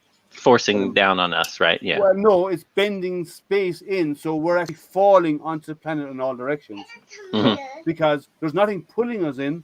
What's actually happening is we're falling on the planet because space is warping in towards the planet. Right. Keeping us down. We're being held down by the universe. We're falling down onto the planet because of the shape of space. And most people are grounded. Not Liam. No, I'm a space cadet. Actually, Yeah. Ram Design, who's actually in chat, he's actually designing a mini me for me. He's doing a mini me for me, and apparently it's going to That's have a NASA hat and a jetpack. that's just scary. You That's want me to just turn that on scary too? in I can't wait to itself. see what it looks like. He said he's in the Yeah. process of designing it. I'll be right back. Sure. Okay. But But that's apparently- just scary in itself, man. Yeah, so he's in the process of designing it. So it's going to be. Uh-huh. He's done. I think he's done one for Jerry as well, but he did do one for Jerry, but he's did one for me, and it's basically it's going to be me with the NASA hat apparently, and he said it's going to have a jetpack on it as well. That's cool. So I can't wait to see what it looks like. It's going to look fantastic. What's the test, Kieran? Explain what that is. I feel the gravity when I eat Taco Bell. Oh man, where did I put this? Huh. What else? That's how I feel dry. But yeah, especially if you use the hot sauce, right? Hot in, hot out is what they say, right? Oh, that is. Okay, I have it here. Yeah. All right, so I'm wait. Yeah, I'm looking forward to see what that mini me looks like. I think it's going to look cool. I can imagine. So I'm in a Lego group, a Danish Lego group. Is that Legos Anonymous? Well, maybe, but But they we don't had know it's anonymous. we had an anonymous builder group, builder day. That was September 19th, 2020. Yeah, so we had a lot of fun, and this place where we went is the place, the company. This dude, he's one of the 21 Lego master builders in the world, and there's one in Denmark. There's one or two in the United States, and they provide all the Lego for the Lego Masters shows. And this guy, he provided the Lego for the season 1 in Denmark, season 1 and 2 in Sweden, season 1 and 2 in Finland. There's a Lego Masters in Australia. There's one in Germany. There's one in England. 21 all over the world. And he has a printer, a UV printer, that can print colors on Lego bricks. It's probably a transfer on plastic. of some form. Yeah. Yeah, it is. And he told us, well, the assignment is go find a head and a hair that looks like yourself. So I did. It's uncanny, isn't it? Yellow skin and all. It's amazing. The helmet hair, everything. Isn't it cool? Seriously, isn't it cool? No, that's cool. It's like your own Lego band. Yeah, to you. That's cool. So but you can those UV printers, you can buy them. And they're they use bloody them expensive. but they use them for posters and so on.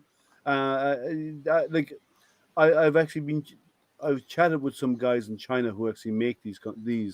They do a desktop version as well. Like by desktop, I mean it's about 3 foot wide. Okay, but it's they actually do them out there. It's cool. Yeah. Okay. Tripod wants one of himself. So what you do is you get one, you take the hair off it. You got tripod, right? Well, you got to take. And well, get never up mind. on the legs. Never mind. Okay, you said it. I said it. He knows. We razz each other all the time. I know. Done. Well, there he is. There's tripod. Oh, see, yeah, that's like just Armageddon right there. If that didn't work, that's a HR moment, right? And speaking of, that's Liam. Oh, that one's cool. I like that one. Oh yeah, C-3PO, nice. Yeah. The silver version. Well, that would hurt. I can imagine how painful that would be. It's bad enough having a foot to jump over to when you have 2 feet. But yeah. Just I no can lines. imagine. That means slippers all. It means you have to wear a slipper all the time in around the house when there's kids playing with Lego. All right, guys. It's over 4 hours, 4 hours 10 minutes, or 8 minutes. We're going to wrap it up. Yeah, I'm a little bit tired, I must admit. Well, what is it? 4 a.m. in the morning for you? 5:08. Okay. Oh wow. Yeah. And Jason, it's good to see that you're doing better. That you're doing well. I didn't Yeah. even know you were sick. No one told us. Yeah, no, I didn't. Yeah, I just it's just trying to. Oh, you didn't plaster the internet for attention? The last thing I wanted was anybody's attention. I had plenty enough in the ICU. Oh, I bet. And I just wanted to relax and I know, yeah, but still, it's glad get back to normal. That you're up and about again. But this is this has been actually this is the first thing I've gotten on or kind of getting back into, other than just getting home and kind of trying to relax into a normal kind of thing. And this has been really good, actually. Well, it's good really to try and get back into the swing of things. It helps with your spirits back up and so on. Getting back into feeling normal. Yeah. You're welcome. And you hang out with us. You want to feel normal? Come on, man. Really? I think that's what I needed, though. It's a little touch of insanity. Well, if you ever need insanity, you know exactly where to come. Right here, every Wednesday, or whatever day it is. Only when you get. Yes. Except I don't get mine. See, here we get our temperature taken up top. Down there. So I don't know why you go to the doctor, but you do you, Karen. Oh, that's funny. All right. I will be doing a live unboxing Saturday morning at 11 a.m. Eastern. Okay, so if you want to come hang out on that one, do. It's for. I have it here beside me. It's for this laser. Just got it delivered on. It was arrived Monday, and cool. But I'm holding out to do my usual Saturday unboxing, so I'll do that Saturday morning. It shouldn't be long because it's an easy one to set up. But if you want to come hang out, 6 screws, right? 6 screws, I believe, is all it takes. Yeah, so it's easy enough to put together. Yeah. But if you come hang out on Saturday morning on my live unboxing, done. See you. And you'll see how this goes. And I will be back here next week again. And we'll give you more insanity to make you feel better, Jason. Take it where I can get it. Yeah, I will not join the next Wednesday because that's where I work. Yeah, yeah. It's the 1620 diode laser from Saint Smart. It arrived Monday. Nice. So I think this is my 3rd or 4th diode laser. I'm not sure. I think it's 3 or 4 I have. Wow. And diode lasers all have a place, Take care, old curmudgeon. So they're really good for people who are to learn and do for home creating and burning wood and stuff. They're fantastic for that. So we'll do a bit of playing around with that and see how it turns out on Saturday morning. So thanks, guys, for hanging out with me. And you, Renee. Yeah. Good morning. It's 5 a.m. Good morning. Yep. Go to bed.